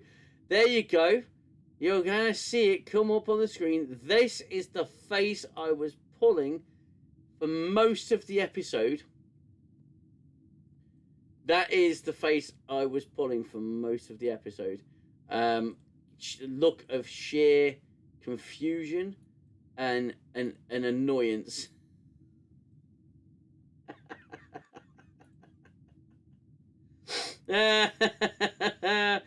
Oh, so those pair of numpties have been caught, and Akai is like really, really disappointed that they've stayed on the ship. Even though there's a crew of 3 and they clearly be an extra helping hand. It's amazing. They treat them like first-year cadets. Yes. When it's convenient. And then when they need them to be awesome, they put them in charge. Save the day. Save the day. Go ahead. Yeah. You're amazing. You're going to make captain. And yeah, Akai is basically like, oh, hang on a minute. This is burning. This is burning a little bit too much, guys. I'm just going to need to put some ointment on that because that really itches. Oh, hang on a minute. I'm just going to scratch it. Oh, that's better. Yeah, okay.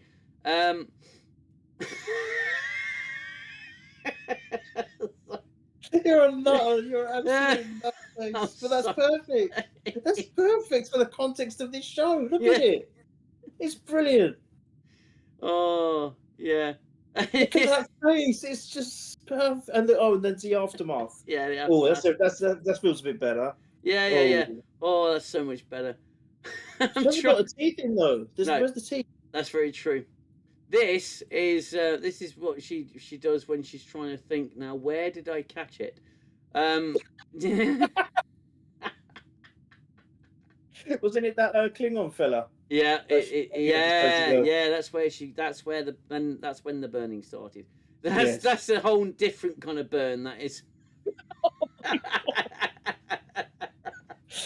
Oh my god! But this is what we have to do. This to she's doing her best impression of a Q there, trying to snap her fingers and make stuff happen, without realizing she's not a Q.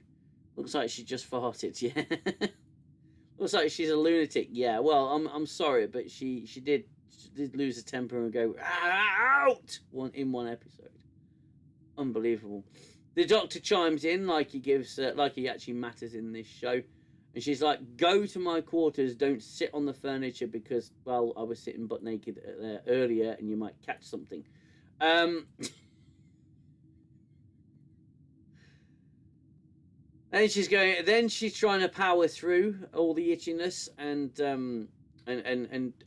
holding onto the console, just making sure that she's in a good position and posture. And now we get to the programmable matter, where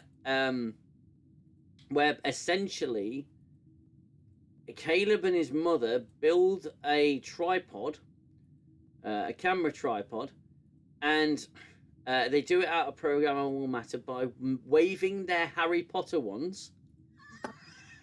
It's the answer to everything in this show, isn't it? Programmable matter. Oh, yeah. That'll fix it. Look, they are literally waving wands around and building this shit out of programmable matter.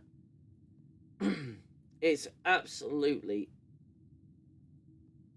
it's incandescent with its awesomeness, this show. It's brilliant. It's absolutely brilliant.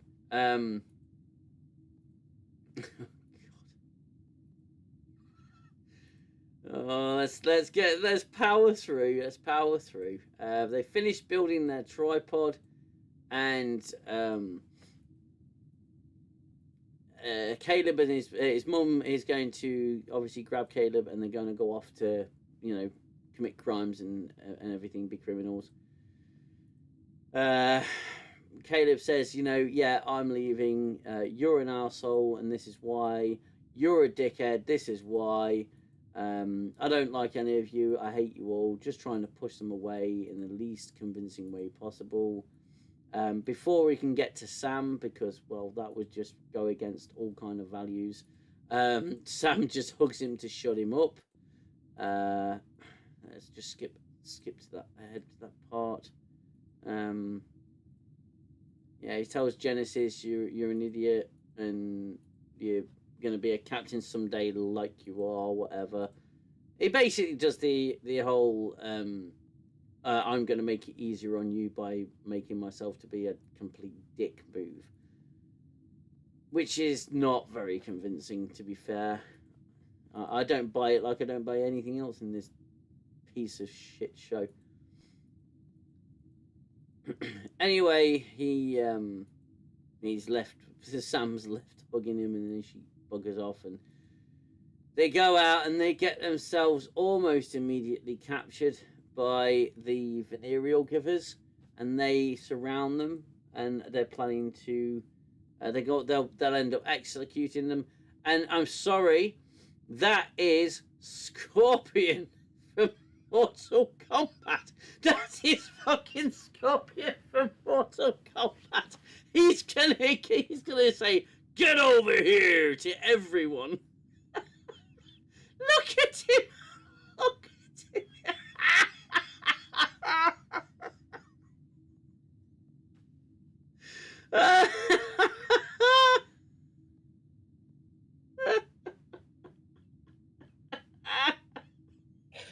Oh, please. I've got a headache. Oh, from now on he should be referred to as... I shan't do that. I shan't insult Scorpion anymore. Oh, yeah. Don't bring Scorpion down.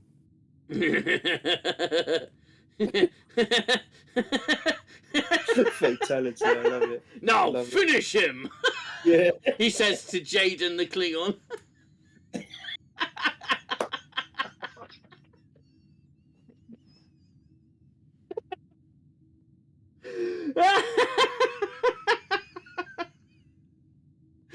As he's trying to attract the Keonian to his bed, he just walks past and goes, Finish him. That's it, I'm done. Oh, shit. That's brilliant. God. Oh, my God. His mum says, come on, we've got to go. And he says, but they're going to execute my friends. And she goes, wait a minute, you're friends of the Federation people?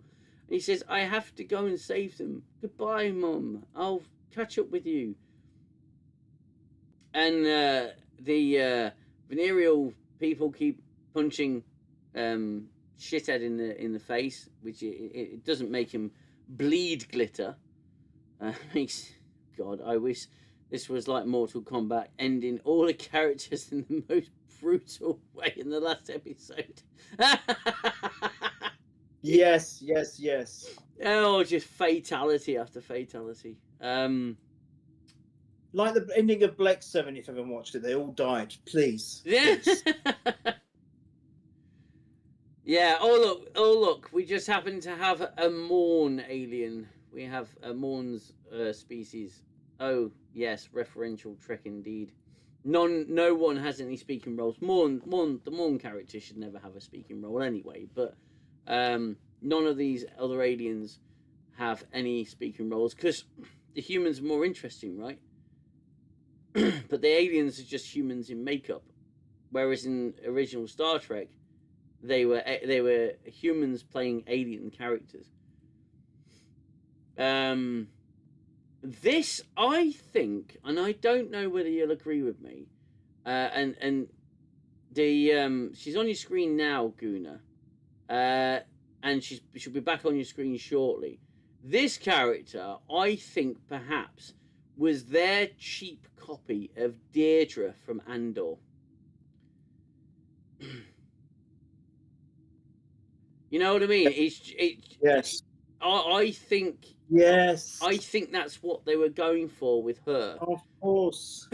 yeah. There is a likeness. You're right. You know what I mean? It's just. I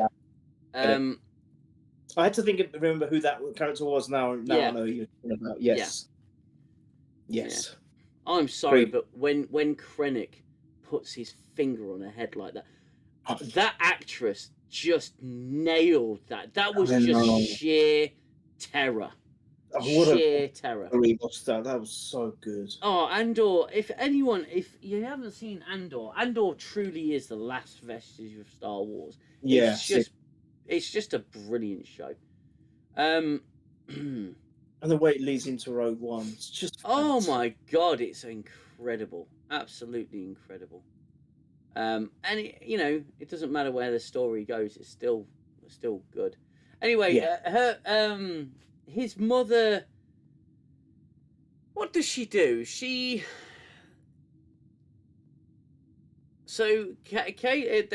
discover the Starfleet pins, which is why they're stupid for wearing them in the first place. Yes. And especially when they know that venereal disease is probably the Federation's worst enemy so far. Screw the Borg, screw anyone 8472, it doesn't matter. The venereal disease is the greatest enemy of the Doctor. But to be fair, they just know how retarded. They just know how stupid. I won't say that other word. These people are to be able to catch it in the first place. Being as though the Doctor's had to remove about 10 comm badges from one officer. Don't. Because she swallowed a comm badge, but she also put it in other places as well. Just walking around, literally talking out of her arsehole. I'm sorry. I'm in a mood tonight, as you can tell. I'm channeling my inner Xell at times, I tell you. I think I was about to say that. Yeah, and and clearly Caleb's mother has just heard what I've said, because that facial expression pretty much says it all. And you'll see it come up. So it keeps cutting back. It keeps cutting back between the Athena and Loungy McMumbles Dentures woman, and she's and we've got to get the. So he's pressed the comm badge to contact the Athena, and he's talking, and she's going, "He's trying to send us a signal," and then it's just shit dialogue. And then there ends up being a gunfight, then a fist fight, and then an Aikido fight. And Scorpion's like, oh, get over here! And and then they take the Athena down, don't they? Down to the planet where everybody gets sort of season 3 copied straight out. Yeah, yeah, 100%. Yeah. Kayla's mum gets shot. Oh dear. You know, may she not feel the burn. The ship comes down, lights up the sky, and then that's where we get the thumbnail image of Sam from. Series acclamation mill. Sorry. I'm sorry to traumatize you all, of course. It's quite bad. So the ship beams them aboard and then hightails it out of there. I've just seen it. So I'm late for me. Oh God. And yeah, they're being pursued by the venereal disease, and instead of being cross that they put them in this situation, Akai's like, get your mother to sickbay. Now to the auxiliary sickbay, the backup sickbay. Not sickbay, but the not quite sickbay. Almost as if they are covering something off that's about to happen. The Athena drops out of warp. Don't go to the primary sickbay. Go to the secondary one. Because I have a feeling my ship is about to be commandeered and we're going to have to escape in this saucer section. I need you all at your stations. Like, you know, I don't know, a crew perhaps? Tignataro in this particular screenshot, I can tell you what she's thinking. She's thinking, am I being paid enough to be on this show? And who are these fucking writers? Yeah. Jesus. They have to separate the saucer section because, well, you know, the toilet seat cannot be allowed to participate in the show anymore. It's probably where they caught the VD from anyway. So they separate the ship and leave their angel wings behind. And they make a big deal about it basically being the school part. They're leaving the school part behind. And this is where everything, if not already, gets the most retarded. Alert! Omega 47 mines detected venereal. I'm sorry, it popped up again. Oh, venereal. Right. So, yeah. It actually says it. You're right. It really does. Yes, it does. Venereal. Oh, God. There you go. There you go. If anyone did not believe me, there it is. Mines. Now, based on this image, Gooner, that doesn't appear to be, how many did they say? 70 million mines? Something like that. So these would have a range of, I don't know, judging by that, I'd guesstimate 50 light year range then. That's a pure guesstimate. That could be a hell of a lot more. Could be like a 200 light year range if the Federation of Planets is that big. That's a lot of space to kill, isn't it? And like Clayton said, why wouldn't you just mine individual the key star systems? To prevent trade. The Federation would crumble. It would absolutely crumble. And the Venari Rel could then annex all of that fucking space. Slowly but surely they'd get it. Why would they mine the entire Federation? What? So that exactly serves no purpose to them, does it? And look, it's a great wall, a great wall of mines. They can scan the entire Federation with their scanners, but they can't cure a common cold in a Klingon. No, they can't detect a shuttle leaving the ship either. Yeah. So you got the venereal zone, and they've what is it? I mean, just look at that graphic, for God's sakes. Yeah, absolutely. Let's. It's just ridiculous. This is so stupid. What's it saying? 47 mines detected. What does it say there? It's Omega. Omega 47. Omega 47. Yeah. So, they've mined the entire Federation. What on earth are we going to do? And then she goes, "Oh, I'm going to go. We've come across this situation. I'm going to go and see if Caleb's mother is all right, because that's a priority right now." She sees the Starfleet badge and she ain't happy. She's like, and then she sees Aki, the person who, I don't know, the judge who presided over her case and sentenced her, the person who was, I don't know, doing her job, who did a really piss poor job of looking after Caleb.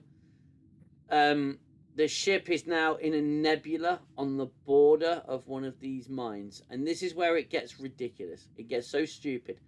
Look at the perimeter of one of these mines. Look at it. It's a great big giant red net. And they zoom out and look at it.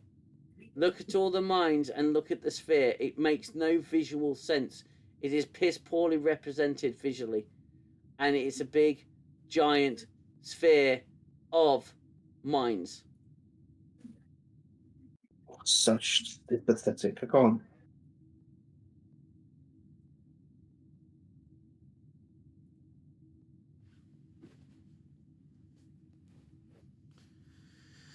There's nothing to say, dear. And there just isn't. There is nothing to say. Let me just cover some of the chat.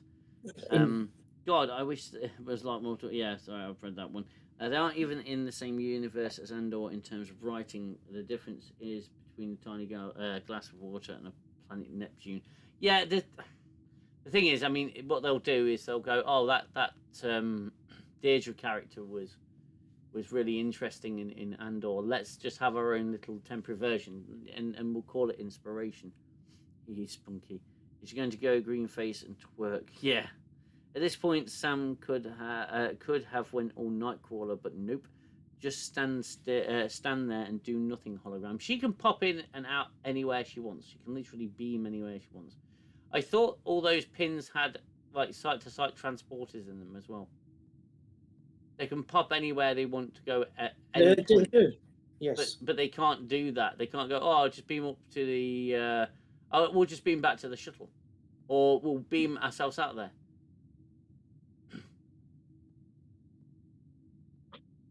Yeah, why auxiliary sickbay? They read the script. Yeah. Yeah, it was like, we can't... No, because if we send them to sickbay and then we separate the ship, that's the most thought they had. But what they did is they preempted it. Instead of saying... instead of having it a case of... take it down to sickbay, and then they go make their way to sickbay, and Aki goes, "Go to the auxiliary sickbay. We're separating the ship." Nice, which would not be unreasonable, would it? No, but no. They could even said, let's all stay as close as we can in case there is an emergency and we need to separate. They could have even said that. It's like she's got to go to the sickbay for a phaser wound. Yeah. The doctor is on the bridge. The doctor is on the bridge.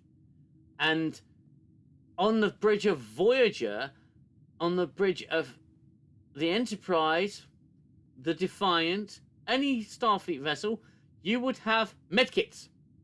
with thermal regenerators. And phaser burns, can be treated with thermal regenerators, which are readily available on any bridge of any ship. Not on the Athena, it would seem. The school.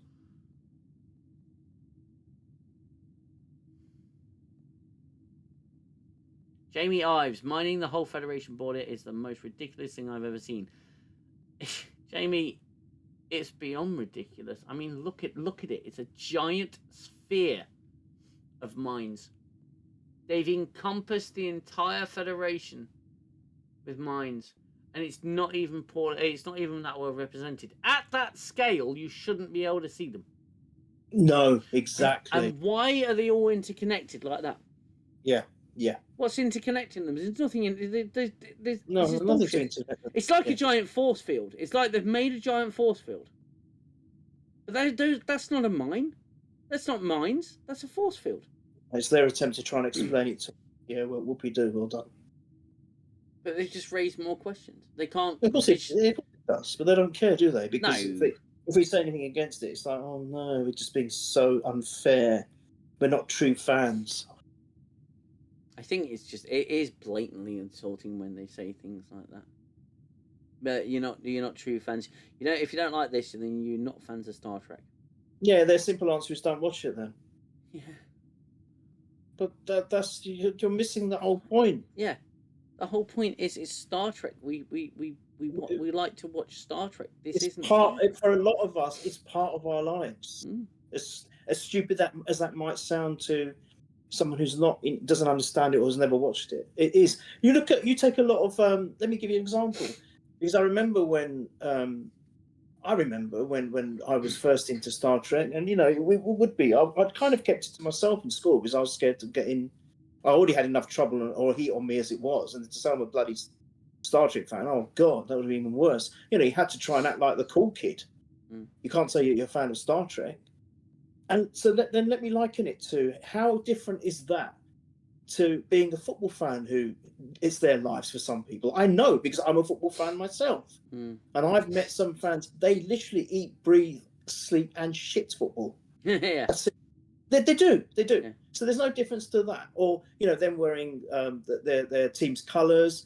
How different is that maybe to dressing up a little bit and going to a convention? It's the same thing in a different, but it's the same thing. How there are so many people that are into their pop bands. They idolise them. They treat them like gods. They go to gigs and buy merchandise, T-shirts. Right. Their life. They even dress like them. Some of them. Some people do their hairstyles to match. They wear the same clothes. They do the same things. How different is that? Then even if you want to go into sci-fi, you get the same with Star Wars fans. They do the same thing. So it's part of people's lives. Whatever they choose to invest in, most people do try and have a hobby of sorts. It is for escapism because life isn't easy. Yeah. So you try to kind of mitigate that challenge you have in life with something that just takes everything away. So something like Star Trek to us that have grown up with OG Trek and have lived through it and have embraced it, it means something. To then say, well, don't watch it. Don't insult me, okay? That's it. It's as simple as that. It's like saying, well, we're going to take part of what you are away from you. Because it is, isn't it? Yeah. A lot of what you are, DM, is because of this. Because you've invested so much time and energy into it. You sit there making drawings. You've done it on stream. You make models. All right, I don't do those things. But everyone takes something different away from it, right? And then to say, well, don't watch it. Well, hang on a minute. This is something that's part of me. Why don't you, instead of saying don't watch it, why don't you try and think a little bit and make something which is a bit more meaningful and a bit more watchable and understandable, and also something that actually has a story? Because, God, isn't that the whole point of doing anything when it comes to fiction? To have a bloody story. None of these episodes, in my opinion, have a story, mate. None of them. None of them have any particular narrative. Just bear with me one sec. I'm stepping away from the camera for 2 seconds. I'm just going to go grab something because I've had an idea. Oh, I'd love to see what this idea is. He's had an idea, folks. Oh, gosh. Is anyone hoping that they do not air season 2, though it's despite it being filmed? I am seriously hoping that it's not aired, it's cancelled. Because the ratings have been terrible for this show, from what I know. So I'm hoping and praying that season 2 is going to be written off. They did that with the Acolyte, didn't they? Yes. Yes, I'm hoping that will happen.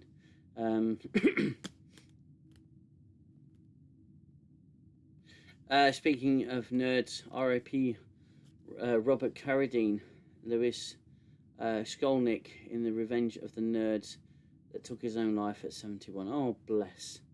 Rest in peace, my friend. Bless. That's tragic, isn't it? Oh, bless. Right. So I grabbed something a moment ago. I grabbed this, the Star Trek Encyclopedia. Okay, I love this book. It is the updated and expanded full color edition. All right. So this is a book that references it. Well, it says exactly what it says. It is on the front cover. It is an encyclopedia. I can look up pretty much anything Star Trek related, up to I believe this was when was this printed? 1997. So everything up to pretty much Voyager's end, I believe. And I don't think they released another one, which is a shame, because it'd be nice to have the expanded edition with Enterprise. Enterprise. Enterprise would deserve to be there. And you know, for those who aren't familiar with the encyclopedia, it's pretty extensive. Okay, that's just 2 of the pages. Okay, and you know, I could pick a random page here, and it's got all this particular section lists all of the planets and stellar phenomena. So it lists the planet, description of the planet or object name, description of the object name, and the episode or film that it appears in. Andoria, the homeworld to the Andorian people. Andromeda Galaxy, closest galaxy to the Milky Way. Home to the Kelvins, expected to become uninhabitable due to increased radiation. Just nice and simple. Just everything is written down. So I thought for a second, if I go to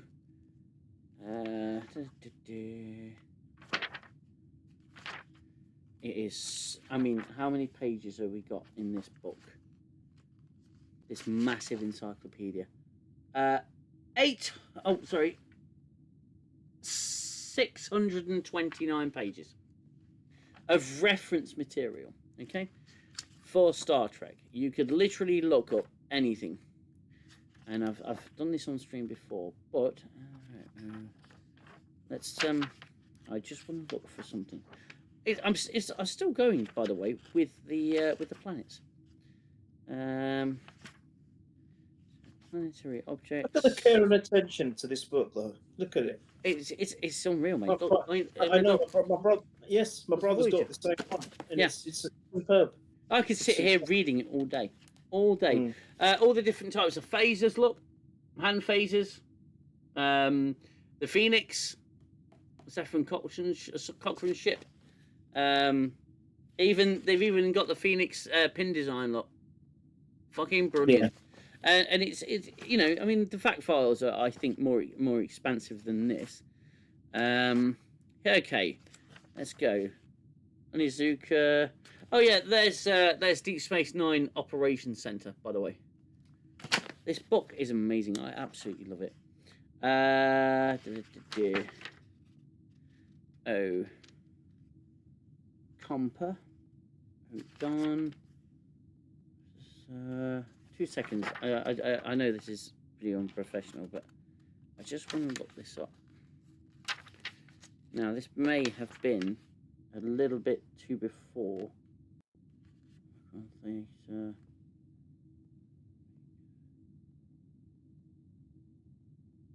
So yeah, this was printed before Voyager's Omega episode. So Omega isn't actually in here. It will, however, be in the fact files. But no omega particle in here because obviously it wasn't conceived of yet. So yeah, that plan kind of went to pot. But while we're on it, let's just take a moment to appreciate this book was written by the creators of Deep Space Nine, Voyager, and Enterprise. It was written by Michael and Denise Okuda. Two people who wrote an entire encyclopedia on Star Trek, on the world of Star Trek. Incredible. It just didn't even come close to describing those fantastic individuals. You know?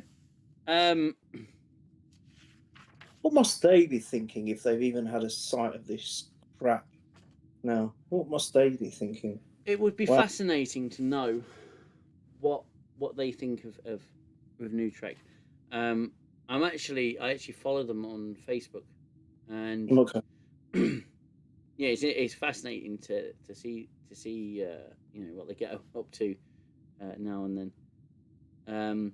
Sadly, I kind of want to see how much worse it gets, says Twins, and I didn't get that closure with the acolyte. And it would solidify Kurtzman not getting renewed. I'll be honest with you.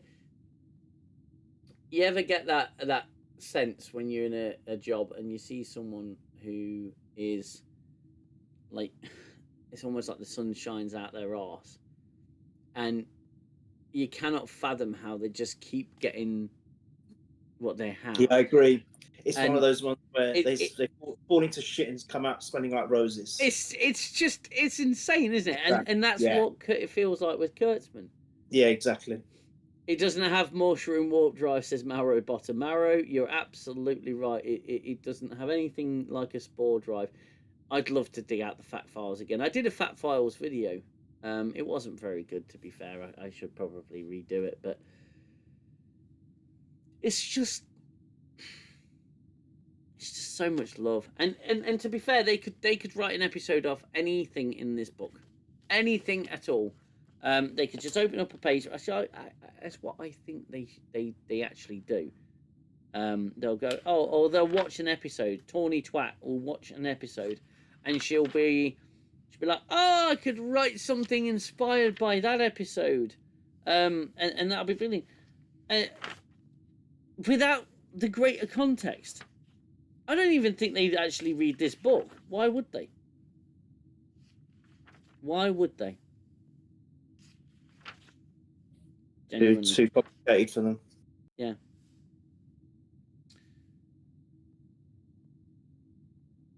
I mean, just let me read you an example. All right. Let me read you an example. Let's play a fun game. Think of a character, a Star Trek character, a fairly niche one. If you can. I'm sorry to put you on the spot. Lieutenant Barnaby. Lieutenant Barnaby. Mm. Lieutenant Barnaby. Sorry, I'm maybe a bit slow at this because I'm trying to be delicate with my book. No, that's understandable. B-A-R.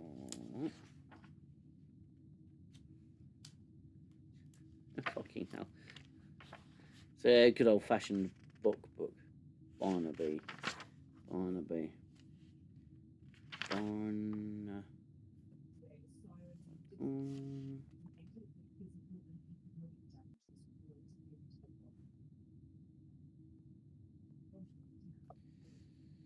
Lieutenant Barnaby.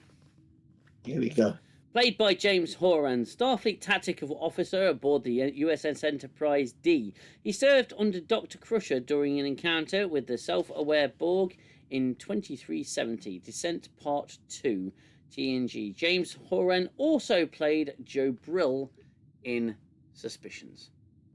Oh, I didn't know that. Yeah, you see. I'm going to go with...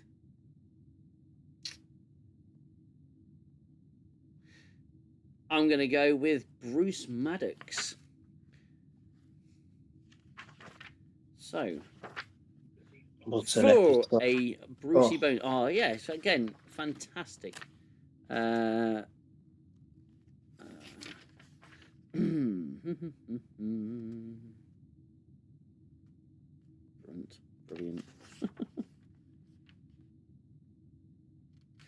Brown, roll, brunt. Oh, I beg your pardon. I should be looking up surnames. What a twat.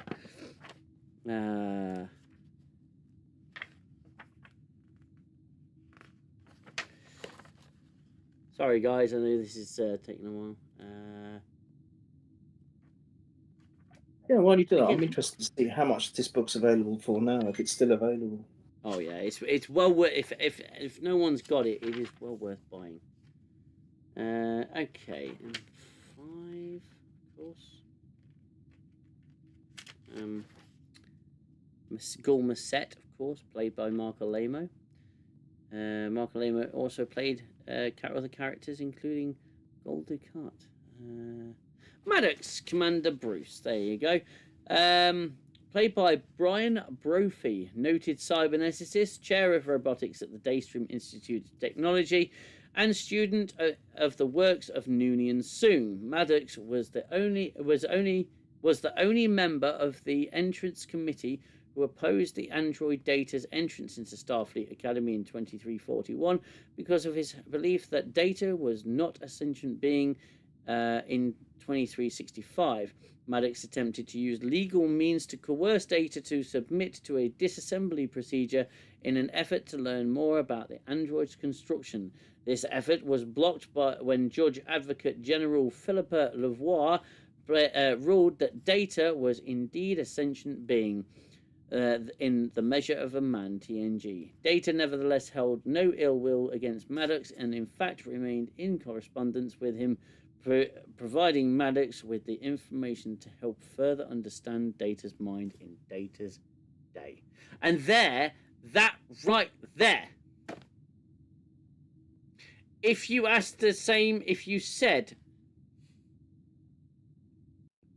to the New Trek writers, write me a New Trek encyclopedia, how do you think they'd do with it? Someone's asked that in the chat. Go on, everyone. How well do you think they'd do if we said you have to, if you write a Star Trek encyclopedia for New Trek, filled with modern day vernacular, probably. Mek'leth, Klingon sword, approximately half as long as the Batleth in Sons of Moog DS9. Worf used the Mek'leth when he battled the Borg on the Starship Enterprise in Star Trek First Contact. Do you know you can get a hardback copy which is used for about $3.95, which would be useful if you want to keep your one fresh and just use that as the. And the interesting thing is, on Amazon, the paperback versions are more expensive than the hardback ones. Yeah, the paperback. Yeah, because I've got two. I think I do have 2 copies of this. Oh, okay. I think I do have a paperback version as well. Somewhere. I think someone actually donated it. It would be worse than Twilight, someone said. Nebula class starship, type of Federation starships, slightly smaller than a Galaxy class vessel. The Nebula class ships feature a large upper equipment module, usually used for sensors, that could be customized for different mission profiles. Nebula class starships have included the USS Phoenix in the Wounded TNG, the USS Sutherland Redemption Part 2, and the USS Bellerophon, barely seen in the battle sequences of Emissary Deep Space Nine. The Nebula class. I like that class. I love the Nebula class. I think it's there's something, just a beautiful looking thing. And it's such a kit bash because it's literally the Enterprise without a neck and with its legs inverted, essentially. For those who aren't familiar with the Nebula class, that is the Nebula class. That's the one. I love Sideways profile. I really like it. Fantastic. And again, one of my favourite admirals in all of Star Trek, just because You've got to love to hate this one. Alana Nechayev. Yes. Admiral Go Nechayev, on. played by Natalia Nagulich. Yeah, I can't remember. Yeah, yes. Again, she shows up at conventions in her full Admiral gear. Oh, does she really? Oh, yeah, she still does it. Oh my God. She was actually quite young when she filmed Star Trek. The Starfleet rapport, senior... the dynamism and the chemistry between her and Picard were brilliant. It's just superb, wasn't it? It was honestly like the Admiral you really hate. You could cut the tension. He said, "Now this is the difference. Yeah. You could literally cut the tension between them. We're watching an episode. We're watching two actors in a studio, and you could cut the tension. Yeah. Fast forward to this tripe. Vance is just friends with everyone. Unbelievable. Admiral Nechayev. Yeah. Brilliant. The Naegvar. Flagship of the Klingon Defense Force in 2372, General Martok commanded the Naegvar during the Klingon Empire's invasion of Cardassia on stardate 49011, the Way of the Warrior. The Naegvar was a modification of the future Klingon ship model used in All Good Things. You get the chat to pick something out. Could I just say quickly as well, between with those, the Nechayev, I can never say Nechayev. Mm-hmm. When she won which is the episode where she walks in because Riker's bringing her in. She just says to him, dismissed. And he's like, yeah. And his face was brilliant. Do you remember that? Yeah. Which episode was that one? Was it the no? It wasn't the ball one. No, it was wasn't it the introduction of the Marquis? That episode, maybe, Journey's End, I think it was called. Yes, it might have been that one. But then, that's right. Then the next time you see her on the Enterprise, she goes, "Dismiss, Commander," and he goes, "Of course, Admiral," and walks out. Yeah, that's it. Yeah, like he's expecting it. Oh, it was so good, wasn't it? Oh, I've got to rewatch those episodes. So funny. Amazingly, there is a massive section on Neelix. I'm not even joking. Oh. There's a huge section on Neelix. You see, all of this, it's massive, and that's the fucking cook and ambassador and Voyager. Oh, is there Tuvix? Have they got anything on Tuvix? They must have. Yeah, they've all got. Let's justice for Tuvix. Yeah, I know. Justice for Tuvix. Let's look for Tuvix. I've not actually looked at Tuvix. Upset me. I'll never forget it. It's actually one of my favourite episodes. My favourite ship, the Runabout, of course. Oh, yes. Love the Runabout. Oh, yes. So, source of separation. Tuvix, where are we?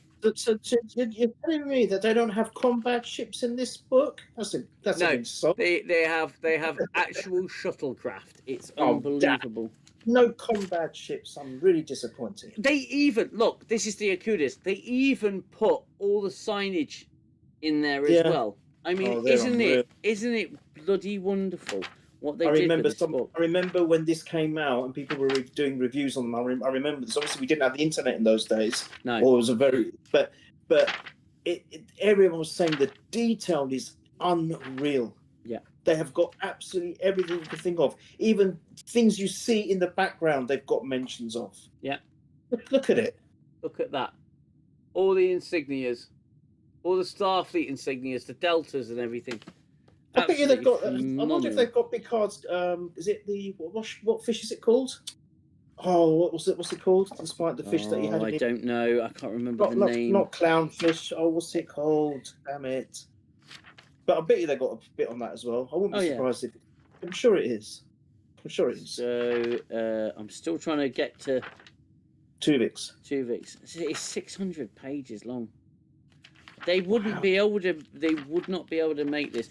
Tongo, yeah, you've even got the Tongo game. Yeah. Yes. Quark plays with Dax. Oh, tricorders. Illustrations of the tricorders. Look. It's fucking nuts. This is absolutely nuts. This is where you get all your information. This is what they lived by. Yeah. They used to reference it themselves. I remember some people saying sometimes we reference Tuvix. Tuvix, played by Tom Wright, sentient humanoid who was created in 2372 when a transporter accident merged Voyager crew members Tuvok and Neelix at the molecular level, resulting in the resulting individual possessed the memories and knowledge of both Neelix and Tuvok, but had a single consciousness, Tuvix. As the resulting individual became known, had an identity distinct from either Neelix or Tuvok. When a means was discovered of separating Neelix and Tuvok into their original forms, Tuvix objected on the grounds that doing so would mean the end of his life as Tuvix. Voyager Captain Janeway nevertheless ordered Tuvix to undergo the separation on the grounds that doing so restored both Tuvok and Neelix to life. Terribly sad episode. I hated that. Oh, yeah. Yeah, absolutely. In Tuvix, the episode is a separate entry. Voyager episode 40, teleplay by Kenneth Biller, story by Andrew Shepard Price and Mark Gaberman, directed by Cliff Bowl. Stardate 4655.2, first aired in 1996. Transporter accident merges Tuvok and Neelix together as a single person. Guest cast Simon Billig as Hogan, and it's just got the cast list. It's like all the information you could possibly want is in this absolutely magical encyclopedia. Wow, man. Verteron. A verteron, yeah? Subatomic particle associated with subspace phenomena. Artificially created verterons allow a vessel on impulse power to pass through the Bajoran wormhole unharmed. And it's got even more. That's a verteron. The science is here. Yeah. The science is here. Visor. Geordie's visor. Yeah, there you go. This Brilliant. book, if you don't own this book, people, and you want a good read, this book is incredible. If you want to learn anything about Star Trek, tawny fucking twat, this is the book that you are supposed to do it from. This tells you everything you know. Unfortunately, it won't help you because it doesn't tell you how to be, I don't know, a decent writer who understands what this is. This is the world of Star Trek. It doesn't teach you how to be a narcissist. Yeah, this isn't even complete. Yeah, I know, that's crazy. Right, DM, I'm gonna let you finish off. So I want to say thank you as always for letting me participate in another lovely episode of Staff. We've only got one left. I'm just going to call it Academy because it doesn't deserve Academy. Yeah, Academy. So appreciate that. Thank you to all the chat. Thank you for always the lovely welcome. And I will see you soon or talk to you soon. I'm sure. I will. And I'm waiting for you to have some words on your Resident Evil game because I actually watched someone stream it. So I'm a little bit. I know a little bit about it now. I'm just that one as a standalone. And actually, it wasn't too bad from what I saw. Well, I've just too bad. I mean, I'm saying it from someone who's never played any of it, but so I'm just saying it as a standalone. However, I thought it was okay, but you guys, you'll have your own, I suppose, opinions on it. Well, yeah. I've finished my third playthrough. Oh well, I finished that today. When I finished work, so I finished my third playthrough, and I've done a different challenge this time. So every playthrough, I'm trying to do one of the in-game challenges. This one was to not use the blood collector at all, and it was bloody difficult. Difficult. Good. Yeah. So you can't craft any ammo. You literally have to survive on what's in the game. Really? You can't craft anything extra. You do that? Well, how do you fight the big bosses then? Bullet conservation. How did you do that? Did you do it? Yeah. I finished it today. You did not even use the blood collector, and you finished the whole game. Yeah. Oh my god. That's... Yeah, it took a bit of forward thinking and a bit of planning out, because you have to, especially in the hospital, you have to be very careful. How many enemies you kill. Because those enemies come back as blister heads and they are brutal to your health. And B, you have to be careful in certain areas because there's a lot of them. And C, you've got different types of zombies do different things to you. So you've got all these factors to figure out, and you've got to pick the fastest route. Now, it's no remarkable achievement because there are people that have completed it in like under 2 hours now, and they're bloody experts at it. But it was really satisfying to get that challenge done. So what was the other challenge? So you've done 3. So that was the latest one I've done on 3. The second playthrough was to go through and find all the Mr. Raccoon statues. Oh, so it's more of a collectible hunt. Yeah. So I did the files, and I got my last Mr. Raccoon. It was a sneaky one in the sniper level. And that's the thing you shoot, right? Like a toy thing. You shoot them, and then basically when I've done that now.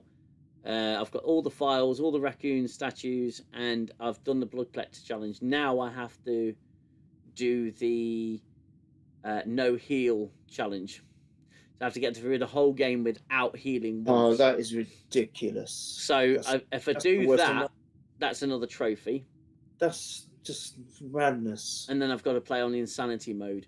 But insanity mode, I've already decided I'm just going with infinite ammo because the challenge that I did today, I did that specifically so I could unlock infinite ammo for the guns. So for any guns that you have. But I may actually, I was thinking the other day, if I do insanity mode, I might actually stream that. So you said these are in-game challenges, so I take it. So for the not using the blood collector, if you try to use it once, you end the game. Then the game finishes? No. It's if you use it once, you just don't get that challenge done. So you can carry on playing. Yeah, you can carry on playing. It has a counter on it, so as long as it still says 0 on it. That's the same with the healing, then I guess. So you're going to play this, and you're going to do that on normal level, hard level, or easy level. What are you going to do it on? The no heal, I'll do it on casual because that's just a surefire way to get it, and it won't be that difficult now that I've got infinite ammo. Right. But the no blood collector, that was with there wasn't infinite ammo. That was to get enough points to get the infinite ammo. That must be difficult. But you've done it well done. Thank you. Look at me knowing about Resident Evil. Yeah, it's great, mate. It's great, mate. We'd have to get together and play it together. We'll play one of the Resident Evils. I'll invite you over and we'll play one of the Resident Evils, mate. That'll be fantastic. Right, I'm going to leave you to finish off. Thank you so much for having me on. Thank you so much for being here, my friend. And we've only got one more to go. There's a silver lining to every cloud. Just one more. There is a challenge for you, Gooner. No. Yeah, what's that? Yeah, your challenge, mate, is basically within the next 2 weeks, you are to get. I know what you are to get some of it done, mate, because that's where we're going. Oh no, that's where we're going. Yeah, okay. Cool, because we'll have Watch Nerd on as well. That's definitely where we're going. Okay, cool. Sounds great. Sounds all good right, plan. My friend. Fantastic. Right. I will see you probably next week. Yeah, for the last one. Okay. Take it easy, my friend. Take care. Thank you very much, Gooner. Take care, mate. Bye for now. Okay. It is now just me and the Sphere of Doom. That one there. The Sphere of Doom. The Omega Doom. Twinson says, all right, mates, I'm out. Got date night with the wife soon. Bless you, my friend. Thank you so much for joining, and I hope you have a fantastic, incredible date night. I absolutely love my wife to bits. Danger wife for the win. She is absolutely brilliant. Incredible finale of Starfleet Learning Academy. Yeah. Oh, I'm so gloat when this show gets cancelled after the season. I'm going to enjoy that very much. Yeah, it's the first time really now apparently that we've had no Star Trek in production since 2017 when it started. Drake has devalued greatly. James Caserta, yeah, you're not wrong, my friend. It really has devalued quite a lot. Hello, it's me, Dax. Orzal Dax, that is. Oh, fucking hell. Just beyond belief that he could surround the entire Federation space with his reddish mine poo. Mate, honestly, that looks like Mars in Star Trek Picard season 1 when it's getting destroyed. It's just uncanny resemblance. It is unreal what they did with those mines. Unfreaking real. That's to the scale of the Federation, by the way. That is a sphere around Federation space. What can they possibly do in season 2? A Muppet episode? Oh wait, that's the other one. Mario Potter, you're not wrong. They are going. You know they're going to go for it. You know they're going to go for it. Unreal, absolutely unreal. I mean, I dread to think. I'd actually have nightmares. I think about the cast of this show being Muppets. I mean, I'm having sort of pre-traumatic stress syndrome thinking about Pelia as a fucking Muppet. Can you imagine? Can you imagine? Oh my God, Captain! Oh my God, I am a Muppet! Oh, my insides are all flaky. Oh dear. Muppets, unreal.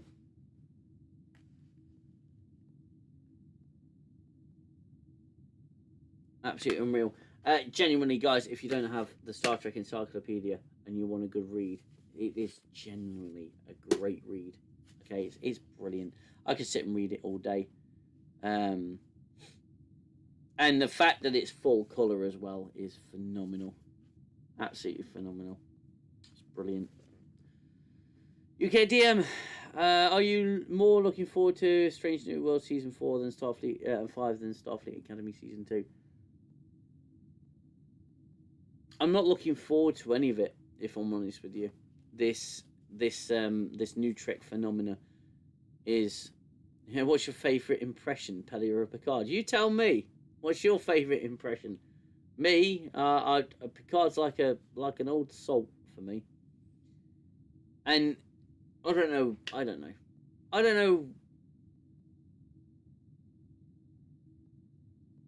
I've reached apathy with Star Trek, New Trek, should I say. I reached a very apathetic point in my life. If you haven't already liked the stream and you have enjoyed it thus far, then please hit that like button. I won't be on for too much longer, probably about another 20 minutes. So if you've got any chats that you want to get in, get them in now. And yeah, don't forget to hit that like button. That would really help me out. And you know, it's a good way to show that you're enjoying it. These Friday night frolics. Ooh, we have to see Muppets being into. Well, Team America did it. And that was just hilarious. They're both awesome. Bless you, my friend. Yeah, but the Picard thing started as a bit of a joke in one of the reviews I did, and then just went on.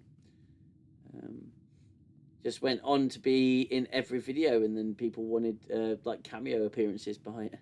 Any chance you'll work on a Holly Hunter impression?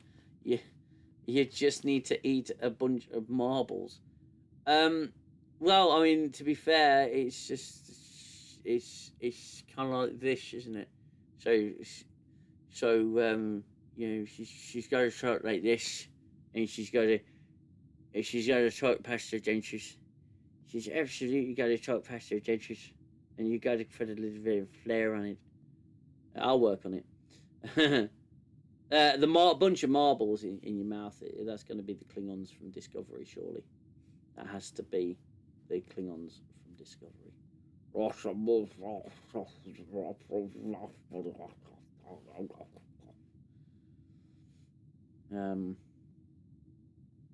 Yeah, bonkers.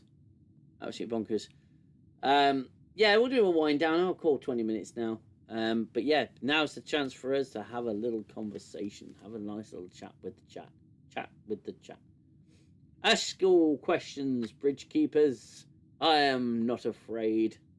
Show us a 1 out of 10, and the 1 is a pity point. I wouldn't even give it a pity point. Marrow Butter, super chat, fun for marbles, so UKDM can do the Holly Hunter impression. I'm gonna have to eat marbles now. Marrow Butter, thank you very much. Unnecessary, but thank you very much. You don't need to do that, but much appreciated. Thank you very much. And yeah, marbles. Well, I can definitely do a Klingon. I'll just do a Klingon impression. Yeah.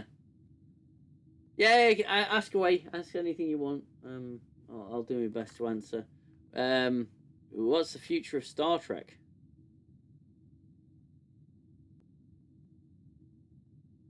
Well, in my opinion, Star Trek's only got a few options. It can go away for a bit, or it can die. You see, I think back to the point we made at the beginning, me and Gooner, when we said the current franchise custodians, Star Wars, Doctor Who, Star Trek, Terminator, Predator, Aliens, doesn't matter.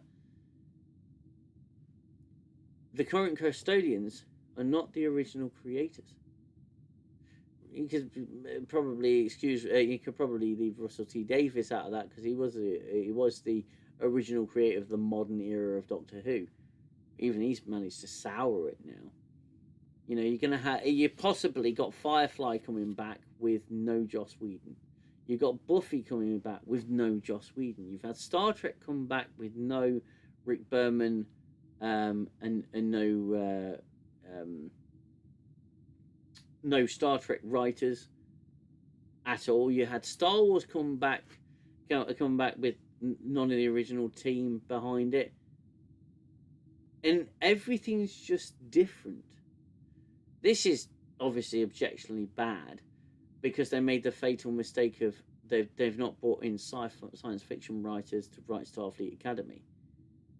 They've not got the same infrastructure in place that they had with Star Trek, with OG Star Trek, with its golden age. The infrastructure's not there, the team's not there, hence it's a very different product. If you've got, I don't know, if you've got a restaurant that is world famous and local to you, and it's known throughout the world, and the chef in there is a renowned chef, and he creates this incredible burger, and it's the most famous burger in the world. It tastes incredible, looks beautiful, and every single one he makes is perfect. And then that chef either leaves or passes away or whatever. He goes away. And then the restaurant hires another chef. The burger's not going to be the same. It's not going to taste the same. It's not going to look the same. It's going to lose its flair and its originality. And then people will say, this isn't the same burger.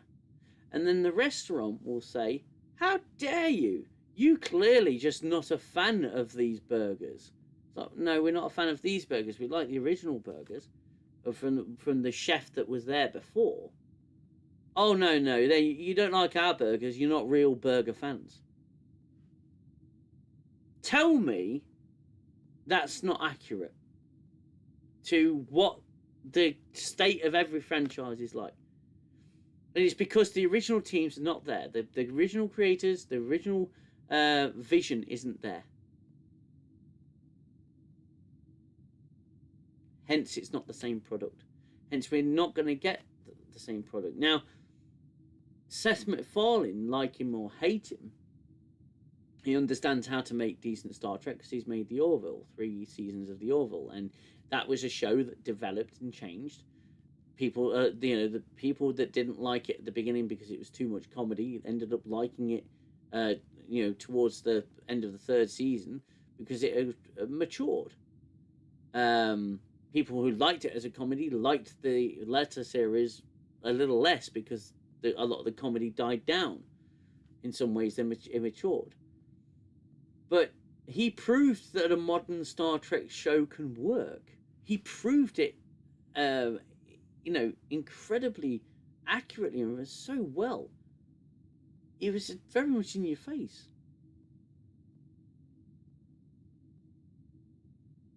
So you need someone Star Trek needs to be ran by someone who is passionate about original Star Trek, about the source material. Kurtzman hasn't got that. He didn't want that. He wanted to write his own Star Trek stuff. He wanted to have his own creative team. No, you bring in experienced people.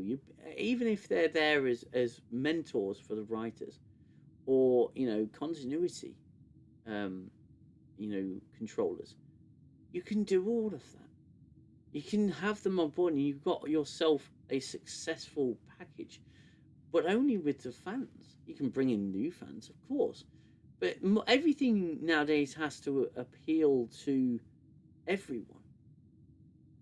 But that's not going to happen. Again, you could make the argument with the burger again. Oh, I'm going to make a vegan version of it. And then that's the only version we're going to sell. Because we've got to appeal to the vegans. But what about the meat lovers? What about the people who like the original burger? Well, we're not catering to them anymore. We're going to cater to that specific audience there and fuck all the rest of you. The burger analogy works on more than one level. So what's the future of Star Trek? Well,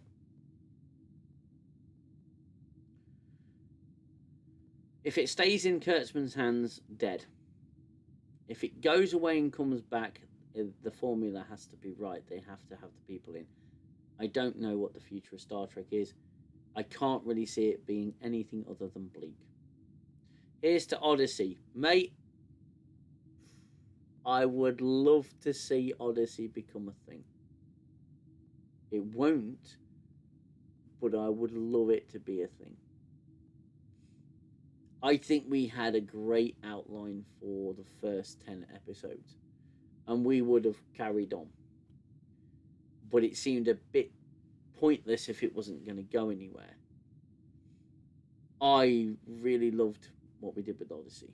I think it was a great concept. I loved the trailer that I put together. I don't say that a lot about a lot of my work, but I really got that Star Trek spirit and feel from the trailer, from the credit sequence that I put in, and I thoroughly enjoyed making both iterations of it. I'd say UK DM is far too good at acting to be considered for new Trek. If you try something for everyone, you end up reaching no one. Exactly. Try and please everyone, you end up pleasing no one. Focus on your core. Focus on the bread and butter. And I told this to people in the past, especially like business owners, when they try and when they go bigger than they really should, when they try to move into areas that they really shouldn't. I just say, focus on your bread and butter. Your bread and butter is important. It's the heartbeat of the business, of your company, of your franchise. Your bread and butter pays the bills, so keep your bread and butter going. Work on other things on the side. Experiment a little bit, but always focus on your bread and butter. Because if you don't do that, then you're not going to be able to sustain what you have. It's easy to see why they resent TOS and GR, because it's too hard to do again. Yup, the appeal to the tiniest portion reach no one's. Well said, Angels Pierre. Yeah, exactly. In the mirror universe, Kurtz should be promoted. Yeah, perhaps he should. I think there's not a lot of hope for Star Trek in its modern form. I think when Strange New Worlds finishes, and season 2 of Academy, if it ever shows its face, will be the end. But then Star Trek needs to go away. Paramount, Skydance, they need to find out what Star Trek is. and what Star Trek means. And I'm sorry, but the fans of New Trek are not going to be able to sustain it. You need to go back to your old fans. Yeah, and we were talking Resident Evil earlier. I'm a big Resident Evil fan, even if others aren't. I absolutely love Resident Evil. It's my favorite game franchise. And Resident Evil went off the rails with 4, 5, and 6. They changed the formula with 4. Now 4 was actually quite popular. 5 a little less so, and then 6 wasn't regarded as a good game because it became an action game rather than a horror game, and it didn't sit well with fans because it was no longer survival horror. It had lost its roots to its core.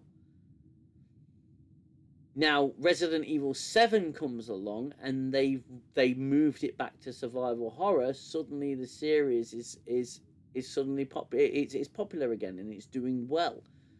Then they remake 2. That does incredibly well. Then they do Resident Evil Village, which I don't think was a particularly strong game, but it again is survival horror. Then Resident Evil 4 gets remade and they make it a survival, elements of survival horror in there as well. So they take the series back to its core and it fixed it. They do that with Star Trek. And again, this is why I loved Odyssey so much. It's a simple concept. It's a continuation of Star Trek's story. It's the passing of the torch. It's the new Enterprise. We have a show set on the Enterprise, a modern Enterprise, that has its warp nacelles attached to its fucking hull. You have Kiriyoshi O'Brien as the chief engineer, and you have that passing of the torch moment with his dad. You know, you have you have the captain. Oh my god, I'm getting tired now. I can't remember his name. You have the first officer, funnily enough, called Sam Winters before Sam, the Sirius acclamation mill was ever a thing. You have David Vickers, or you have all these interesting ensemble casts, and each of them gets a focal episode. And we do the 26. We thought of 10, but we do the 26. Fans have spoken, respect the source material. Always. There's the source material. It's all right there, and in fact files and everything. Exactly. You can try new things as an offshoot to see if it resonates, and that's fine. But it's the consumers that decide, not the creators. These people seem to have forgotten that. Yeah, absolutely right. UKDM, you know what would be cool? To see if those existing characters as defined in season 1 and 2, if they give to Ira Stephen Bear the reins for season 3, could a talented showrunner salvage it? Yes. Yes. If they got Ronald D. Moore, Ira Stephen Bear together in a room, and others as well, they got them together in a room, and they said, right as a season 3 for Academy, I can guarantee you it would be true Star Trek, because they're as people, it doesn't interest me. Their creative skills, they'd be able to save it. It would still have modern sensibilities, and it would probably be a modern version of Star Trek, but at least it would be well written. Yes, they could say they could have the characters would have to change drastically, but if you remember in Picard season 3, the characters that survived through Picard and didn't get shit canned for the third season, the Raffi character, I hated Raffi as character. Fucking hated Raffi as character. She was an awful character. Awful. And for season 3, they rewrote her. And I think they did a really real justice to her. I still hated the character, but after that second rewatch of Picard season 3, I didn't like her, but I didn't hate her, and I actually understood a little bit more. Or they've sort of represented the character, and it was great, you know.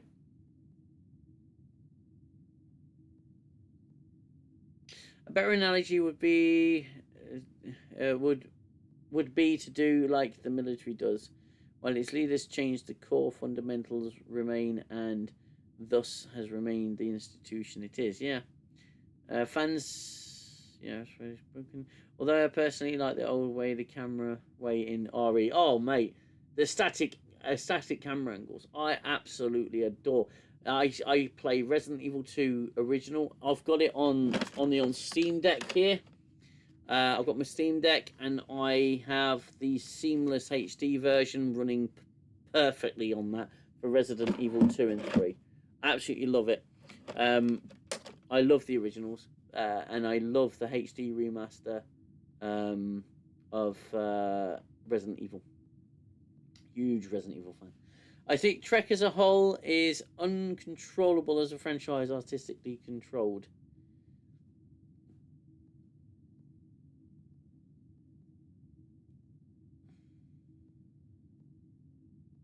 I'm trying to get my head around that. Yeah, I believe so. Yeah, it's just been retracted, so I think they're rewriting it. But oh, hello, Kevin's Trek as well. Sorry, I didn't mean to miss your name out there. Kevin's Trek. I'm sure I've not seen that name before. If you like the old camera of Resident Evil, I recommend Tormented Souls and Tormented Souls 2. I actually have Tormented Souls. I'm fairly certain it's on the deck. Starfleet Academy. It's supposed to be like West Point. Does anything that we've seen resemble West Point? I think you know the answer to that question. We have a sphere of omega shit here. You know, it's literally here. Look, this giant ball of bollocks. This thing that looks like a testicle that's been kicked. It's just ridiculous. It's ridiculous. How do they expect people to buy into this crap? I mean, there are people who will vehemently defend it because it ticks all the boxes, and it fuck this show. Seriously, this is just, there's nothing left. There's nothing left that can be salvaged in this show by anybody but the people we mentioned earlier. You cannot. The new Trek writers are not capable, and should never be. And you noticed with all these big franchises, they seem to put people with no experience in charge of writing and writing the episodes and directing. Here, you've directed 2 episodes of television show, a cheesy drama television show. Here, have a $10 million episode of Star Trek, one of the biggest television franchises in the world. Where are the credentials there? Where are the fucking credentials? Hire from fucking credentials!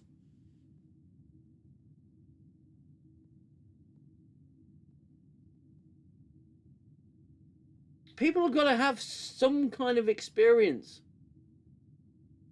Some kind of CV. Jesus Christ. I would be offended to be represented like this. Because too many people in power from the ground up. Yeah. Writers should write. Actors should act. Directors should direct. Now, you can mix it up. People can write, act, and direct. Definitely. But these people haven't got the talent for that. It takes true talent to be able to write and direct. And animate, as Carlos does.